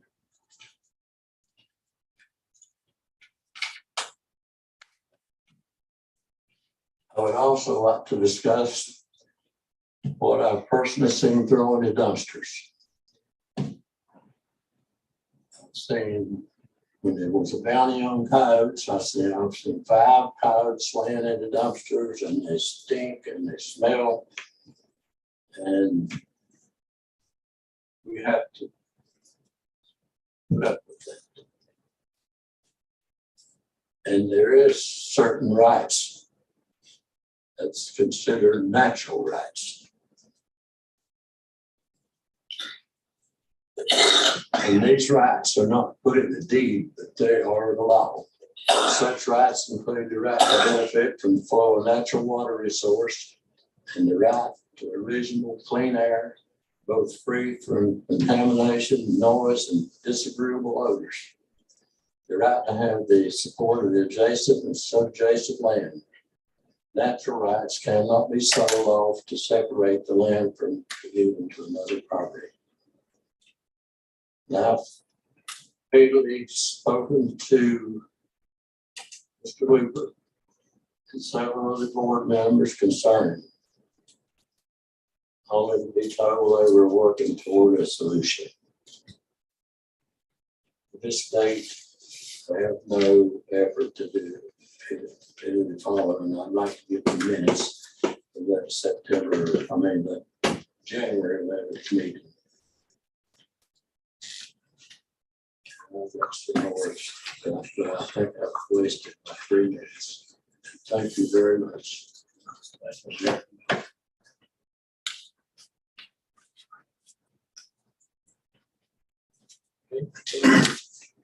This is with Jason always was Jason Jason, 110 Mountain View Avenue. Before you start the clock, I just want to apologize. I thought we were ready for you a second ago. So That's okay. thank you very much. Okay. I just wanted to speak for just a moment, just to kind of clarify for the record. Tonight, we heard Mr. Rebels that Gigabeam's got a new website, grants weren't done in compliance, and now they've been brought up to compliance. The project manager of the previous one, called Dill, I believe it was, wasn't in compliance with keeping up with all that stuff. He was the previous administrator. There was no plan for implementation, and now they're saying that there's supplies. Most people probably aren't aware of the bigger problem, bigger issue. You're right, this isn't an issue of just Grayson County, this is all over. It seems to be more of a scam than anything, because you can go to August 11th today, Meta, Facebook is announcing, partnering with Gigabeam, soliciting more business, agreeing more business, and hasn't even completed our project yet, which is almost a year behind. So why are they, if they don't have the supplies to complete our project, why are they getting all these other ones? There's a lot of these projects going on all over the place. There's a lot of challenges to this law that made these projects possible that are being attempted. So if that law goes away and they're not paying the landowners for the right of ways for this fiber that APCO put in, I mean, there's a potential that APCO might have to pay the landowners for all these extra things. You don't know, it's not been determined yet. So as far as Gigabeam is concerned, I don't see it happening here. We're on the verge of a technology thing. I mean, Starlink can get you faster than Gigabeam right now for cheaper. It's pretty reliable. Testing it out. As far as I thought, you know, I've been in the communication industry for a long time, and I thought when I first moved up here about 15 years ago, I thought of the CenturyLink issue, and they're not going to fix anything. You know why? The FCC isn't enforcing it.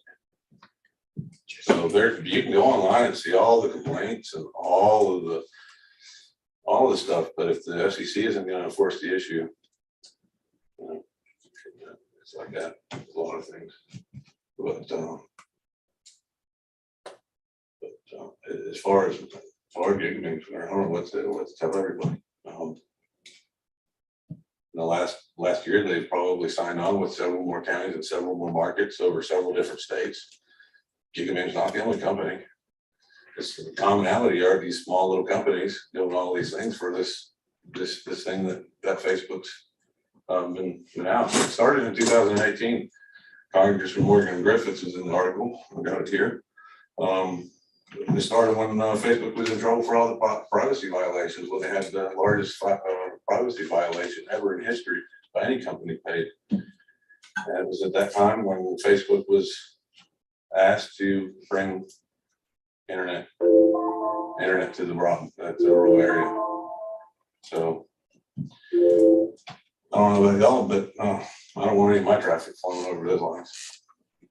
Excuse me, could I talk? I'm not on there. Could I just say every time? I have 1 minute. Thanks, Jason. What's your name? Earl Story, SDORY.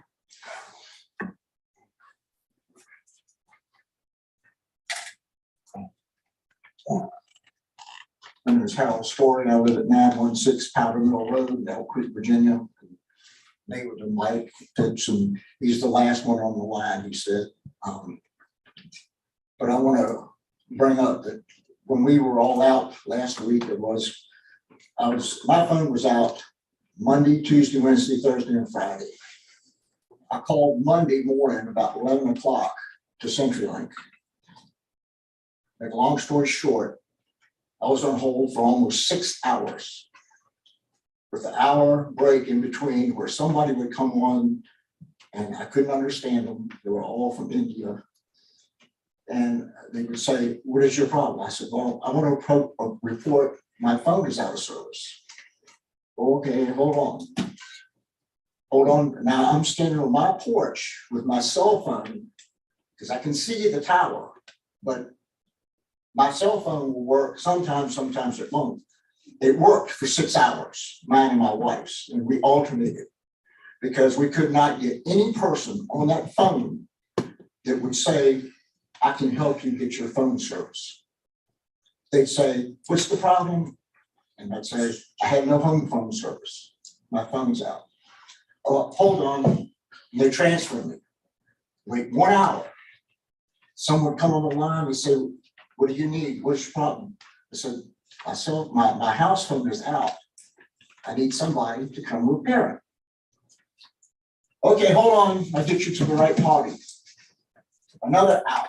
This went on for 6 hours. I went and got on my wife's cell phone, called another number. I called every number that I could find and said CenturyLink. Same routine I went through again and again and again. So I go on my wife's phone after 5 hours and I called the FCC. The FCC said you can file an informal complaint. They have 30 days to respond to your informal complaint. And somebody will get back with you and let you know what they found out.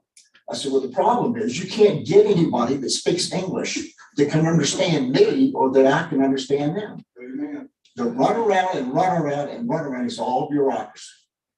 It's like they planned it. Every hour on the hour, I'll transfer you to home phone service.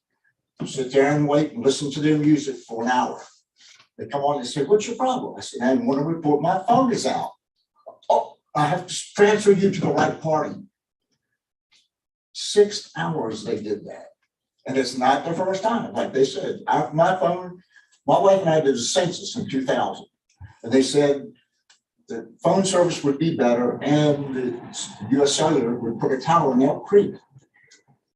This hasn't happened since the year 2000.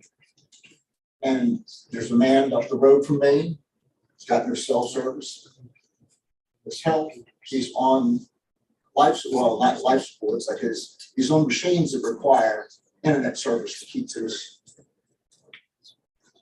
monitors and things going. These guys, we don't have it. But the main problem I'm complaining is you can't even call a phone number and get somebody on the phone that will answer your problem or address your problem. 6 hours is just totally ridiculous. Stay online to report phone outage. And it's CenturyLink, like they said, they don't care, and they're not going to do anything about it, so somebody makes it. And I thought the FCC would step up. They said, you can make an informal complaint, that's all it is, informal complaints. And something needs to be done to bring the black hole, the human triangle.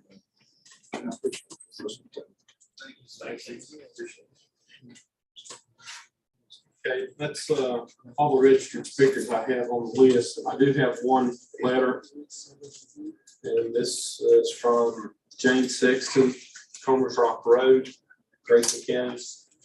And this is concerning it. My name is Jane Sexton. I live on Comers Rock Road and have been a resident of Grayson County since 1970. Since 1997, I have worked for an international corporation based out of Charlotte, North Carolina. I have been fortunate to work from my home office in Grayson County since 2000. For the past 22 years, I have struggled firstly with dial-up internet, Hughes residential, and then Hughes business internet. I've traveled far and wide to libraries, hotels, restaurants to meet those work commitments, such as international video calls and file transfers that my current internet system will not allow. As a result, I have long been an advocate for installing high-speed fiber optic internet in our area. I was very excited in 2019 when I heard that those without access to high-speed internet in Grayson County will be receiving it soon due to a grant. Then in the spring of 2020, when APCO announced the broadband pilot and that Gigabeam will be installing high-speed internet throughout the county, I was told by the county in December 2020 that APCO had finally started running fiber. You can imagine how disappointed I am almost 3 years later when I'm still waiting for a connection. All of my neighbors have it except me and my parents who live beside me. I have contacted Gigabeam numerous times and also been spoken to their team as they told me, my house, working on other installations. If there is an excuse to be given by Gigabeam, I have heard it. I've been told, oh, the black box was put on the wrong pole, or you have it, or you would have it. I've been told for probably 8 months over and over that we cannot cut you up as we are waiting on the 1,000-foot plus cable from the supplier, and our vendor will not give us a ship date. I don't know about where you work, but as my work, we give a customer an estimated ship date for their order. However, for some unknown reason, Gigabeam's vendor doesn't, or Gigabeam is using this as an excuse. I emailed Gigabeam about 3 weeks ago, no response. I called twice, no one answered. I finally was able to speak to someone and was told, we have been instructed to not mention the 1,000-foot cable issue again to customers. We have been told to tell customers we will contact you when you get hooked up. This is completely unacceptable when the pole with the black box is in the field across in front of my house. I would like to ask today if the county can provide an update on the likely installation schedule and clarify why I remain without an internet connection 3 years on. If it is a trail of the disaster of cable links unavailable, boxes installed on incorrect poles, surely the county must hold Gigabeam responsible. I question whether surveys were conducted to establish cable requirements. I also ask if the county chose the correct company to undertake this important task, if such mistakes have been made and much of the county is still not connected. Thank you for your time. And that concludes all the public comments.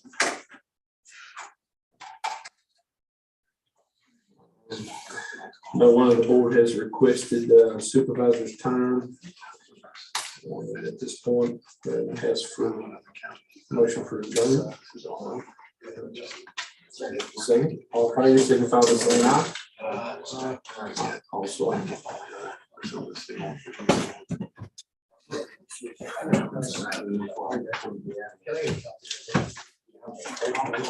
So